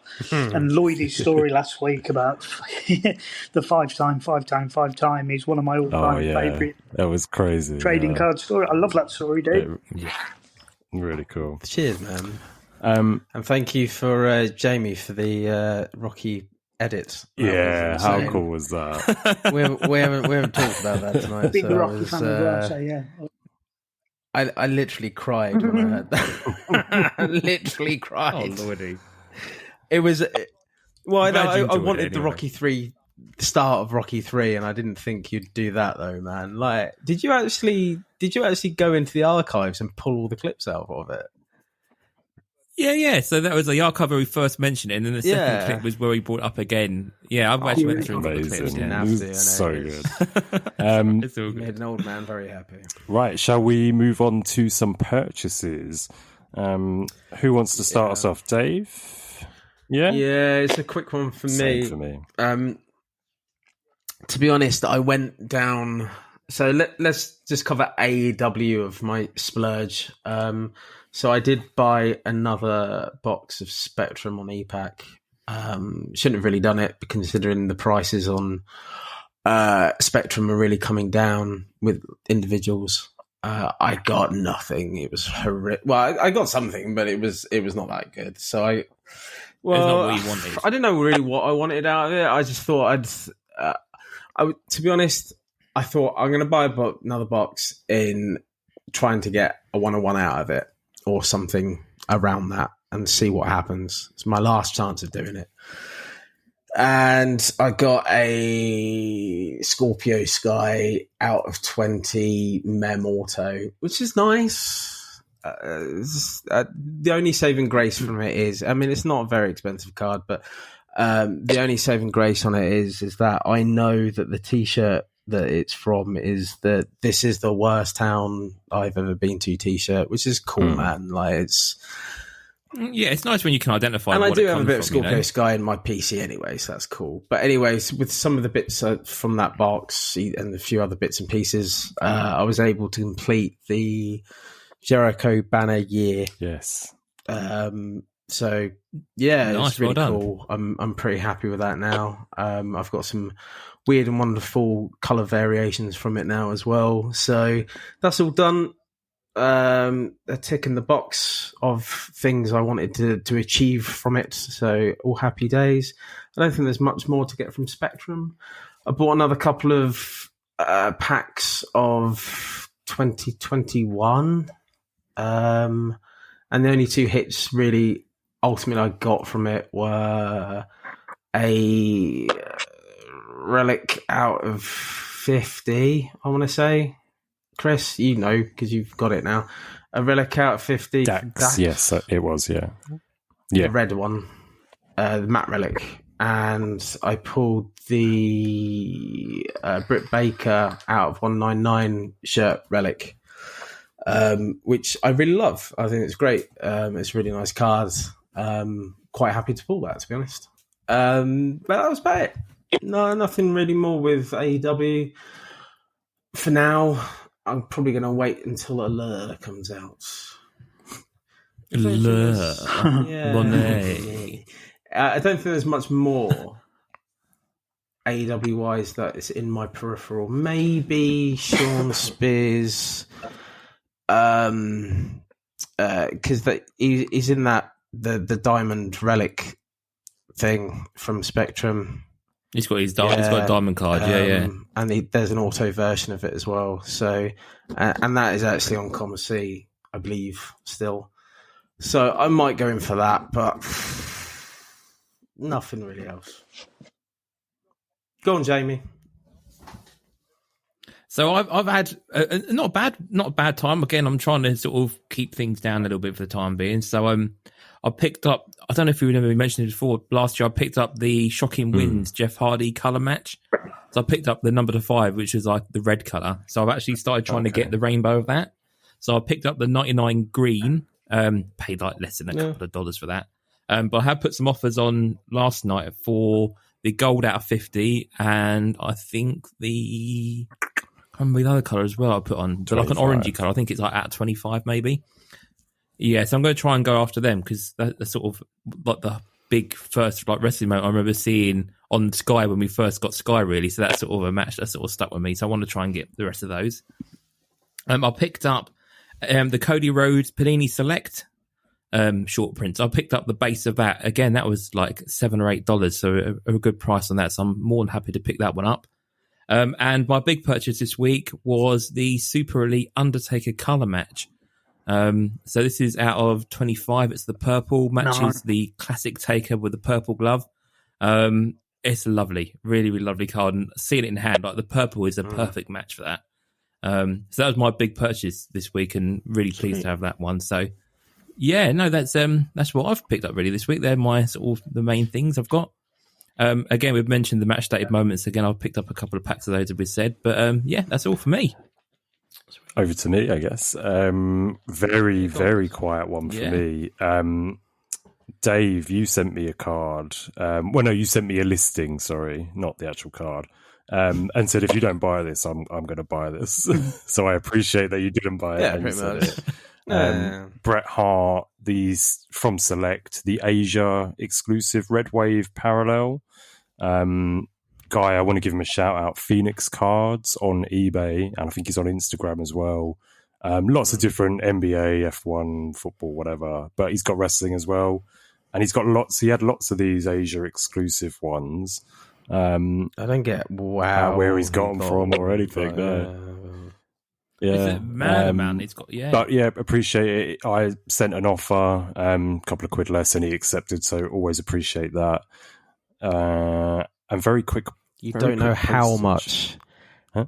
You don't know how much it took me to not. I know that's because I know you're a bigger Bret Hart collector than I am, and I was like, man. Yeah, I do appreciate it. But yeah, it was cool, Thank man. you. Nah, it's cool. It's cool. That was repayment for the Booker T 5 times. Yeah, big time. And the only other thing I got was on one of my recent YouTube videos, I opened one pack of SmackDown Chromium.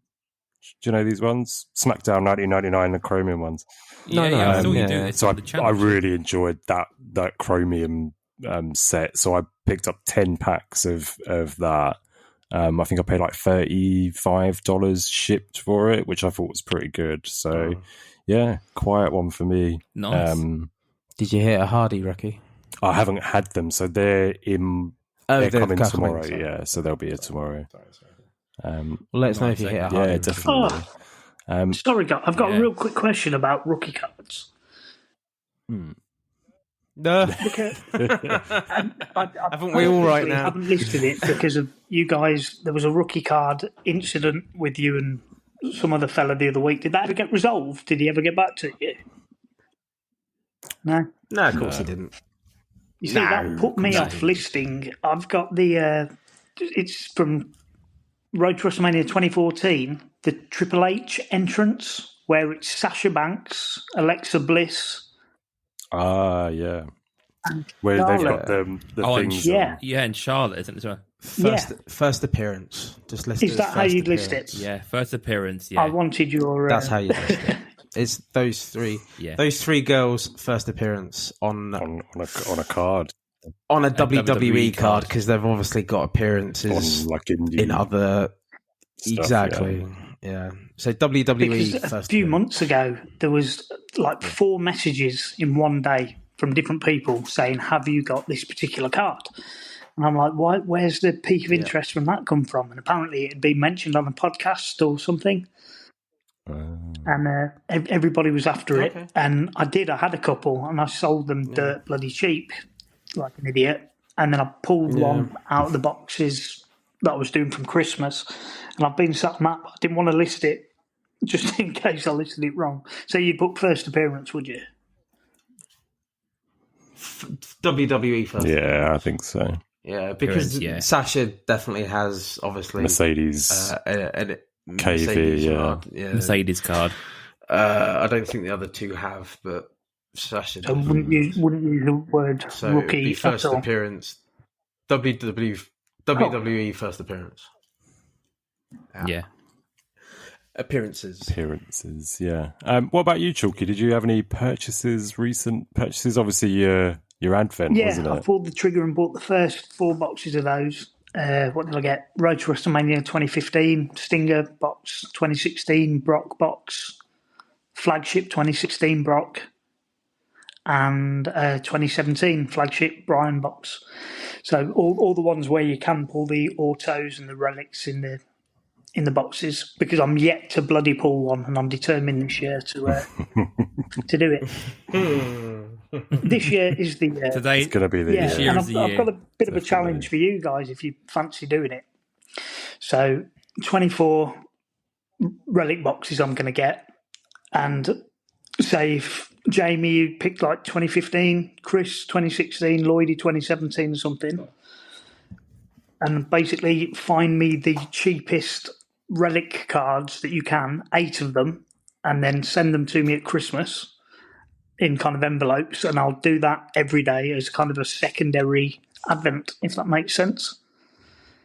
I think so, yeah. There may be a bit of a risk here, so you might have a load of Velveteen Dream. I did actually pull a Velveteen Dream in one of the 2018 bloody sets. I think it's a Royal Rumble matte relic. Last Christmas, yeah. Interesting fella. It's always a worry, isn't it? Yeah. Always a worry. Yeah. Lots of it. I'm sure I can find 8 cheap relics before the end of the year. And then let me know, I'm sure. Obviously, and I'll pay you all and do that every day. And I may have to jump back on the old Facebook and do the advent calendar with you all in December instead of. Yeah. I'm just gonna send you some random shit, man. Like you're gonna get some freaky shit, man. Yeah, no, I felt like a bored poor Chris with it every day this year. So, I'll No, not at all. Not at all. I loved it, yeah. No, it got shared in the Facebook. Everyone, yeah, that's it. Because I said to you, I'm going to post your pictures, and everyone really enjoyed seeing yours. So, because when you did it, I kind of I remember saying this at the time, I kind of got the wrong end of the stick, and I was doing packs. And then I saved my relics till the end. I didn't realise that you were going relics the whole way, but really, really cool. Yeah, no, I genuinely enjoy kind of squirreling them away and finding them over the course of the year. Now it's ace. It's good fun, something to look forward to. Yeah, definitely. Cool, right. So we did change the top 5 from what we actually announced last week. So in the end, one of Chalky's ideas was. So your favourite auto from each company almost. So we've got AEW, WWE, TNA, NXT, and WCW. Now we have had a little bit of a conversation about this, and we don't think we're going to be able to do a Mega 5 at the end. So if there's any cards that you hear on someone else's list or is on your own list that you are potentially thinking, or it's one of your grails, we'll just kind of go through them at the end and just see who's got who's looking at what and stuff. So Dave, do you want to start us off on this one? Yeah, sounds good. Yeah, so number 5 and I'm so happy I get to say this, Booker T. 5 out of 5 Chrome 5 Timers Club. It had to be number 5. It couldn't be anywhere else. It should be number 1, but it has to be number 5. Yeah, I mean, this card is obviously everything to me. I've covered it many of times, especially last week. It couldn't have been anything else. So it has to be. It's the Grail. It has to be. And if we were Mega 5 in, it would be number 5. So we would only do 1 to 4, exactly. So. Number 4 is, for me, the TriStar TNA triple auto of AJ, Joe, and Christopher Daniels. Now, I love this card. I haven't actually got this card. It's probably one of my top 5 to actually buy. We have covered it on the shows before. We have covered it on top 5s before. I think Sam mentioned it as well, that he wanted to get it when he came on, actually. I think as well we mentioned it, maybe. And that... Oh, did he? Yeah, and guess went off and fucking bought it. And then sent me a picture of it and said, "Thanks, mate." And I was like, "Yeah, okay. I do need to get that at some point." So, he's got it. It looks lovely. It's a great card to have. It's quite rare actually to find a good version of it as well, because the autos on TNA cards are quite light. The blue on the TNA cards, the signing, aren't actually that great, and I don't think they last the test of time, to be honest. So I think it's quite difficult to find a good one, and I think for me, when I think of a TNA I do kind of wish that there was an earlier image of the AJ, Joe, and Daniels from that initial triple threat match. I think that would be like the creme de la creme if it was, but again, I'm not taking anything away from that card. Yeah. True. No. True. Then I got the Panini at number 3, Panini NXT 2022 Bronze Champa Dual Auto Gold out of 10. The reason that's so specific is because I own that card. And I think, to be honest, it's what NXT is, and that is the changing of the guard from old to new all the time, and that's what it should be. And that, for me, is the definitive of that very statement. And I love it. It's in gold. It's a beautiful card. I'm so glad it is my biggest Raz is my biggest break. It was my biggest break win, basically, on a flip of a coin. Amazing, but I love that card. Number 2, AEW from 2021, and that's the Jake Roberts 1 of 1 gold. Yet again, I own this. Very self-serving. I own this card. I know it's the managerial card of Jake Roberts in his leather jacket. There's nothing overly special about it, but when I think of AEW cards, that's the first card that comes into my mind, because that's the biggest card of my collection. It's the only card I ever really wanted when I was thinking about it. That's the only modern Jake Sean Spears. I'm going to get Sean Spears. You know, all the cards you're going to get him as a legend. So it's a cool card in itself, isn't it? Yeah, pretty much. Like if you think about the signatures that have been, especially even the older Topps ones. There's nothing current, is there? Yeah, there's nothing that's Lloyd, have you got history with Jake? I remember there's nothing current. First, second episode, one of you guys loved Jake and had time with him. Yeah, it's me. Yeah. So I. It's really weird. So the first house show I went to in '91, he was against Mr. Perfect for the Intercontinental title, and he won via count out, I believe, and then chased him away with his big snake.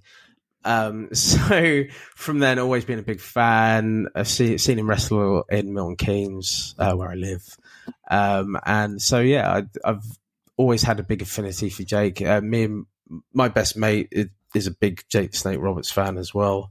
For his 40th, I got a cameo for him with Jake, and it was a beautiful, beautiful cameo that lasted probably about 5 minutes. It was amazing. He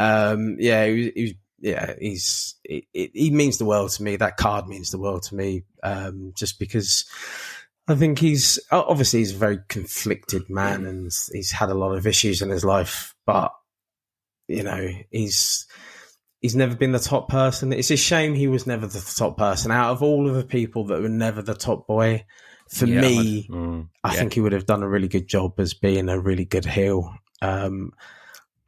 especially the height against Macho and stuff like that. You know, King Cobra it's the story of him, DDT and Hogan, and they were cheering Jake, so they nixed to run with Hogan. Apparently, Or so the story goes. Yeah. Have you met him though? Have you actually met him? Yeah.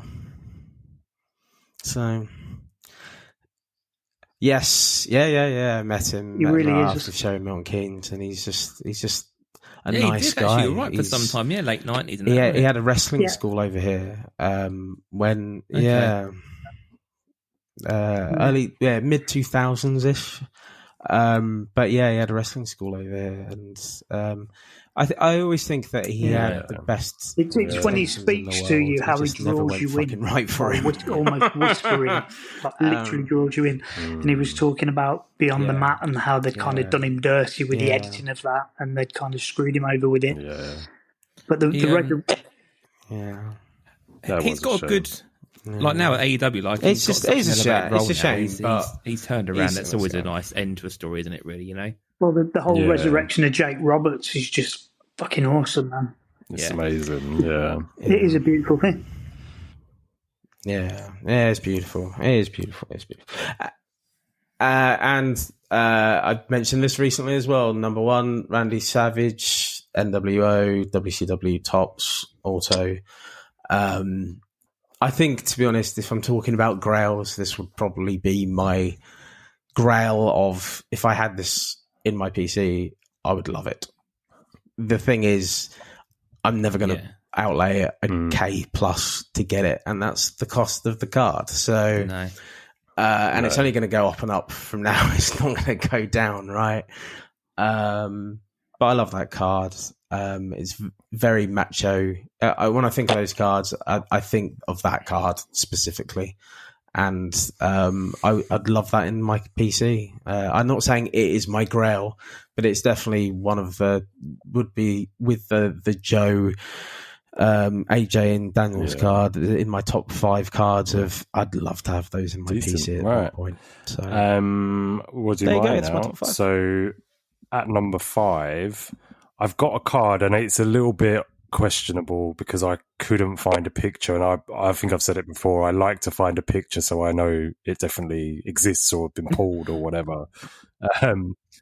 No, but it's NXT 2017 dual auto mat relic of Sasha Banks, and all I could find when I was typing this in and trying to find it was the fully loaded ones. Do you know the ones from, is it 2020? The Brooklyn Takeover ones, So I could only find them. I couldn't find this 2017 NXT, but it's in the checklist. What do you think it looks like then? Is it I've seen Brooklyn, is it, do you think? I think so. It says it is, but I'm not too sure. You look like you're looking that one up. I might have a look, yeah. Yeah, you have a look while I do the rest. So number 4, I've got TNA TriStar 2011 China. Now, I know we spoke about the China Kurt Angle one recently, but this is just China on her own, and I think that it's her last ever sort of like pack pulled single auto. So I just thought it was a real cool thing to have especially if you're a China fan, I guess. Number 3, I've gone AEW Spectrum, and I've gone MJF, the Dynamite Diamond Battle Royal Dual Auto and Diamond. I think you spoke about the Spears one a little while ago, Dave, didn't you? So these are to 12, I want to say. Yeah, 12. Yeah. So again, it's not something that I envision ever getting, but it would be really cool, and it's a huge card. Number 2 is WCW Tops 98. I've gone the other way to Dave. I've gone NWO Hollywood Hulk Hogan. So again, the only reason I kind of went with this one is I believe it's Hogan's first pack. So it's China's last. Hogan's first pack pulled, which is mental considering the longevity. Considering that's it, yeah. So. And it's especially, you see a lot, especially now these Panini releases all seem to have Hogan, red and yellow Hogan in them throughout. I know there are a few NWOs, but yeah, it's just, first auto, and the fact that it was the NWO gimmick as well, the Hollywood Hogan gimmick. I just thought it was really cool. And number one, it's a little bit self-serving again because I've got it in mind. It's the Dude Love fully loaded 21 auto, where he's got the red heart for the O on Love. So yeah, again, we've spoken about it on the show a few times, so I won't go for it. And it's coming down as well, isn't it? Yeah. How cheap that card is these days to buy. I mean, I watched one this week actually, and I think it ended on about 50 quid. What? I believe. I mean, I paid a little bit less for mine, but I think I got mine on like a good deal. Sort of. I paid like what set was that, Chris? Sorry. It's fully loaded 2021. Yeah. The second fully loaded one. A lot of triangles and hearts, yeah. Very Masonic. There's a lot of triangles on it. Yeah. It's got some triangles. Very spiky. A little bit too spiky. Yeah. Yeah, it needs very spiky. It needs a secret handshake if you show it to him. Run through what I've got. Yeah, go for it, bud.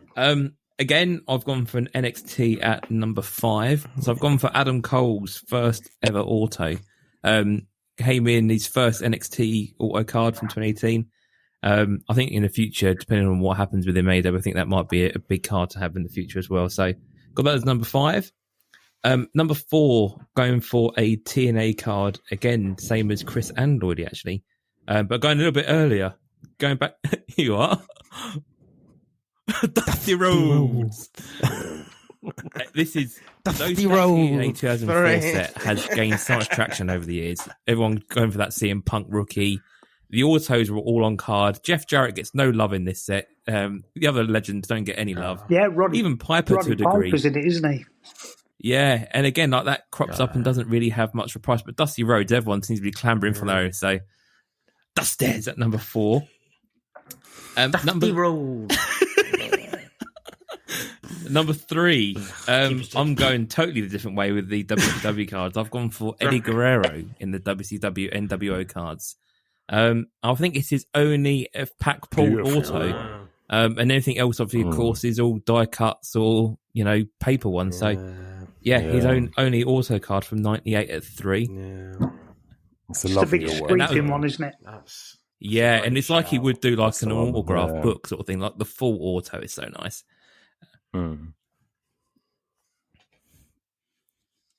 If you haven't got a different... No, I have got a different one. I haven't got a different one. Oh, okay, that's fine. For similar reasons to Jamie's and Chris's, actually. Number 2, I'm going for, again, someone's first ever auto and could be a big one in the future. One thing that lets it down, which why I didn't put it number 1, is that it's on sticker auto. And that's MJF's dotted line auto from flagship AW21. Big card. Yeah. On a sticker, which I don't understand because I thought they were all supposed to be on card autos in the promo material, but they're all stickers, which is a damn shame because that would have really been a real pinnacle there. But yeah, it does sadly. It sums up Upper Deck fully, doesn't it? I wouldn't even mind, but the dotted lines, the stickers are even not on the dotted lines. Like the autos are like off the line. It just is like it's awful. But again, it's a lovely card and one to own. If you got the cash for it now, it's like in 4 figures at this point. So Christ knows what it's going to be like in the future. And then number 1, this is always going to be my Grail card. I don't think anything will ever top it. Stephanie McMahon Championship Clash auto card. The full Stephanie McMahon Helmsley auto. Really swirly, not pointy at all, Lloydy, not spiky. A lovely, lovely card. I've been trying to get hold of one on eBay, put some offers across, but it hasn't come across quite yet. But one day I will own it. I will definitely own it. So, that's the spirit. That's my top 5. Chalky, over to you. Pressure's Chalky. on. Yeah, well, I've got completely different, but the AEW products I'm not clued up on. So I basically spent a while this afternoon flicking through them and having a look. and a couple jumped out. The magazine covers I thought were cool, those autos. And the dotted line is what I've gone with, and particularly the Darby Allin one. It's not the best of autos, it's just a DA. It's almost like Dean Ambrose's kind of old one. It's not the best one, but the card itself, I think, is just a really beautiful card. And it's the best one I could find.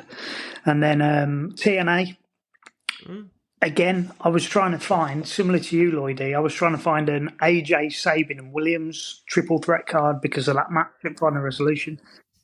Couldn't find one. Yeah. And Chris, harping back to something you said, right? Yeah. I don't know if I've dreamt this, but I'm sure that Kevin Nash did some kind of crazy auto where he signed his super shredder on one of the TNA products.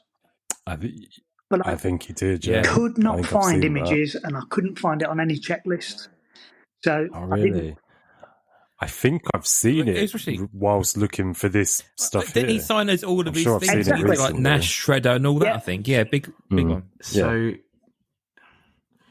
he did, but I don't. I wasn't sure if it was one of the TNA sets, but product of TriStar. I think. Like a Corey Bastion one or something. I think it's like a custom. Yeah, but it is like it. I don't. They did do those. Yeah. Like 5 autos, and there's ones with like Sting and blah blah blah. But I don't think it's part of the set, and I truly think it's like a custom. It really bugged me. I felt like I kind of ran out of time. We need to do more so investigation on it. I went with, and it's a specific AJ Styles card. Which one was it? Cross the Line. And it's basically AJ on a microphone. And to me, the one piece of kind of the jigsaw missing with AJ, when I first saw him in 2005, he was like the most incredible wrestler, but character-wise, he wasn't there yet. Then they turned him heel, put him with Christian, and to see him kind of almost barking on the microphone in this picture, to me, that was kind of... To me, TNA was... I was looking for, like, AJ, Abyss, one of the TNA kind of originals, basically. And every kind of quad card I found, there were... Hogan was on there, Sting was on there. To me, they're not kind of... Stinger was, I suppose, but... TNA original, so I've gone with that AJ Styles card. NXT was the called up Alexa Bliss auto from 2016. So I thought that was pretty cool. Again, struggled to find one there. Yeah, definitely. And then the WCW one, and again, self-serving one. But again, to my knowledge, I might be wrong, it's the only pack-pulled card of Bam Bam Bigelow. His autograph. Yeah, potentially. And his auto on there is beautiful. I think there might have been a cut one in one of the early Undisputed Bam Bams. Might be wrong. There's been some cut ones in Topps 100%. Products, I think, but it's not the same, is it, as like a proper on-card pack-pulled one. So just to go back to your Kevin Nash one, it was a TriStar one. I've just had a quick... Awesome. So it was a TNA Icons, which I think is probably 2010. Yeah. And he signs as Kevin Nash, Big Sexy, Vinny Vegas, Master Blaster, Oz, and Super Shredder. It. 6 autos. Yeah. Yeah, TNA. Yeah, is it an official one though? Is it TC? Is it on? I'll do some. Is it on? Is it on TCDB? I really struggled to find it, Lloyd, because I couldn't find it on there, and I was like, "Is it official one?" I don't know. Tenacious. I got a couple of boxes of Tenacious, a couple of boxes of Cross the Line, maybe. Yeah. Oh, they are now. Yeah. But me and my wife, we were in New York a few years ago, and they've got them in bargain kind of dump baskets, the blaster boxes with guaranteed autos. Yeah. And I picked up a load of them.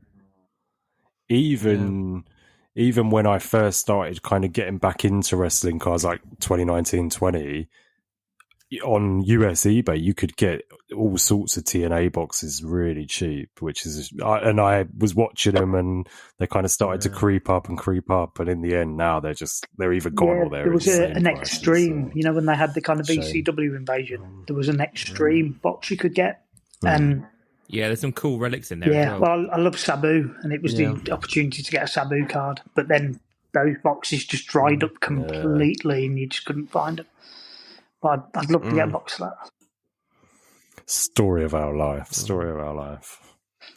Oh, sorry, my last one, the WWE one. Any honourable mentions? No, that was... Sorry, Dave. Oh, sorry. I thought Yeah, my bad. Sorry, that mate. was number one. Again, Sorry. self-serving one, and Apologies. it's from that first box of Undisputed we opened, and it just made me fall in love with it, was the Shawn Michaels cock autograph, basically.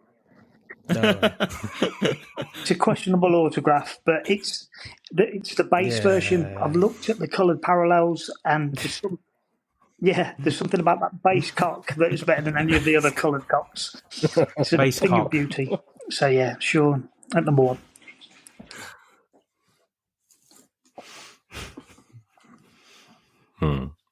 Yeah, it is a good auto. I do love his auto, to be honest. Still doesn't get the love it deserves, even though his cock doesn't get the love it deserves. But yeah, any honourable mentions? Jamie, you had one, didn't me, you? an honourable mention. Any honourable mentions? PC and Jeff Hardy. The Undisputed ones where he does like the full artwork and the face and that within the autograph. I've just got an honourable mention for that because I think they're a really cool piece, and I'd like to maybe get a gold frame out of those at some point. That's all for me. Yeah, honourable mentions. Right, you guys. Cool. No, I mean, nothing from me really either, to be honest. Just going through them all Anything today, from I've Chalk? genuinely loved it. Just one honourable mention is the Undisputed 2015 Razor card as well, which is just beautiful. Ooh. Yeah, Really love that nice. card. The Brett, the Sean, and the Razor are the ones that I'm tempted to send off to PSA because they literally came out of pack straight into top loaders. Yeah, I think that's a good shout, mate. Yep, there you go. So no countdown clock this week, then, no? Okay. That's my fault. I do apologise. I didn't think it through. No countdown clock. No, it's No, been good. it's all good, man. It's still a fun Yeah, one. it's Yeah, good to have a fun one every now and then. it's good. We just sort of it's good. rattle off stuff we like and what we we've liked got. it. So. We liked it.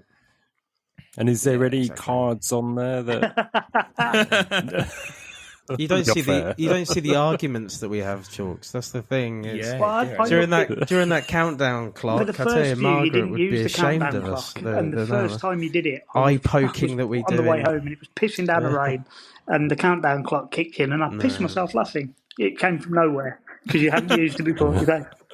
Awesome. But yeah, any cards on anyone's lists that I'm not going to say like grails, but I'm going to say any that you would think, like Dave mentioned one that he might try and pick up at some point. For me, just that Anyone Steph got any? auto will be the long-term one for me. The Adam Cole auto, I might pick that up. It's still not a bad price, and I might just pick that up just for the PC. But there's nothing other than that. It's all out of my price range, really, sadly. Unless I get it on stock up, and then that might be a different story altogether. Then boom. I mean, for me, the only one I've been looking at from the list on mine is the China one. Just trying to find like a lead on that, but not having much luck. Any on yours, Chalk? Yeah, no, it's the Kevin Nash one that we mentioned because it really bloody annoyed me that I couldn't find it. It's like when I was looking for that Warrior mask relic for you that time, and I couldn't remember what freaking checklist it was on. Yeah.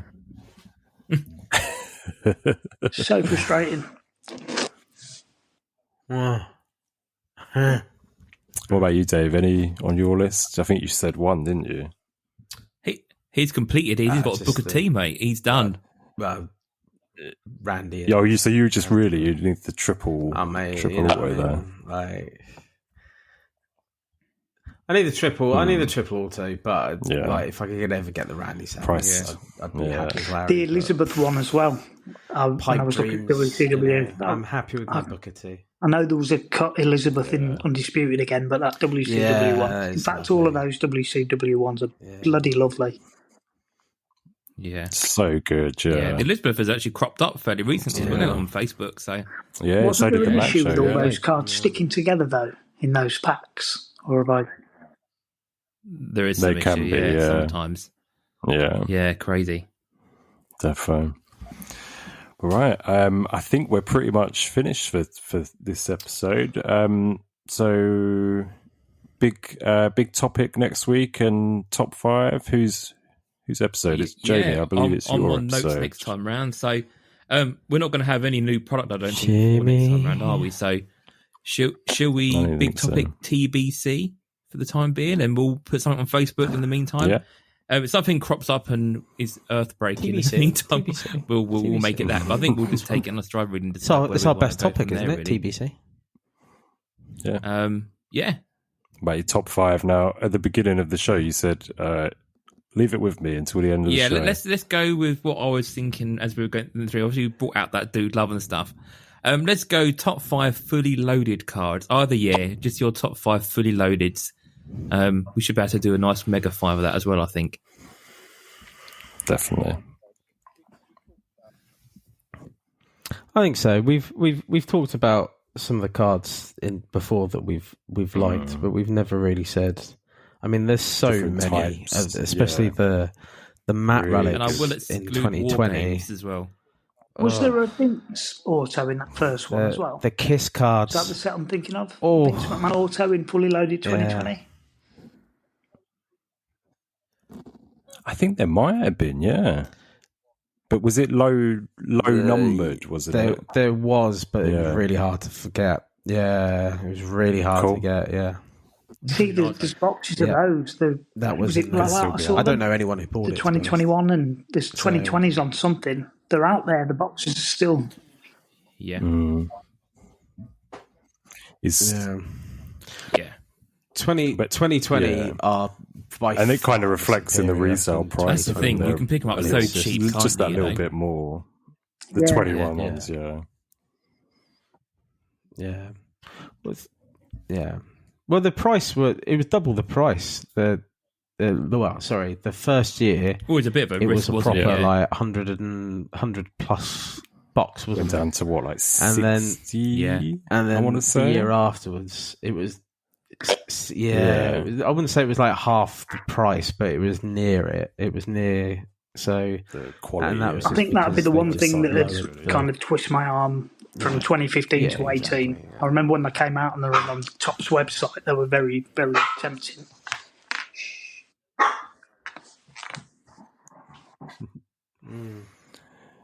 Cool. Right. Very good. Very good. Who's going to play us out? I think that's Mr. Jamie. So I'll give all the usual plugs and bits and pieces. So, again, if you're not in the Facebook group and you're a regular listener, come on in, join the chat, see what we're doing in there. Doing, obviously, live videos, general conversations. We have Wrestling Card Wednesday in there as well. Trav went live yesterday, opened up his box that he's had from Japan. So, come on and join the chat and sort of mingle with other listeners who listen to the pod. More the merrier. If you're on Instagram, I've managed to sort out my scanner. So over the next week, we'll be back to images every single day on Instagram. So that'd be quite cool. So watch out for Instagram. If you're not following us there, we're at Squared Circle Relics Pod. If you listen and you want to leave us a review or anything like that on any of the platforms, please do. It all helps us.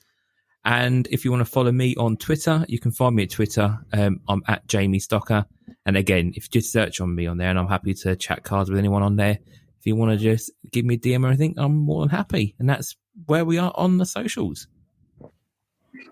It's just the old eBay for me, the Chalkman. And if anybody fancies anything on, from Chalky. 2015 to 18, just drop me a message saying you've listened to the podcast and I'll give you a silly discount. Jamie, send me your Heritage 2016 list, dude. I'll get them to you. Yes, I'll do that this weekend for you. Lloydy, if I can help you with anything, mate, give us a shout.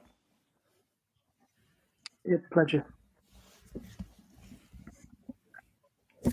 Will do, mate. Will do. And thank you. So before I go into my spiel, thank you, Chalky, for coming onto the I've loved show it today. It's I hope been I didn't amazing. talk Thank too you much for, and be too gracing us with your presence. over the Really, top. it was really cool to have you on. No, man. you're good, really bud. Cool.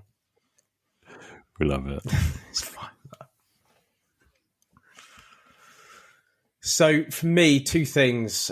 First of all, it's the important thing. So the important thing is It's not going to be my Instagram this week. The important thing is for me to say happy birthday to one Gavin Fowler. So Trav's boy. How old is he going to be? His birthday this Saturday on the 18th. So he's very he's going to excited. be 8. Yeah, definitely. He is going to be 8. Exciting times. Happy birthday, dude. Happy birthday, Yeah. Gavin. So Happy a birthday. massive happy birthday from everyone on the pod to you, Gavin. Happy birthday, little man. And 100%, hopefully your dad's going to 100%. buy you a load of Pokemon or whatever you want. So exactly. So stop listening now, Gavin, because we're going to sign off of the show. And the sign off is, as always, and fuck John Cena.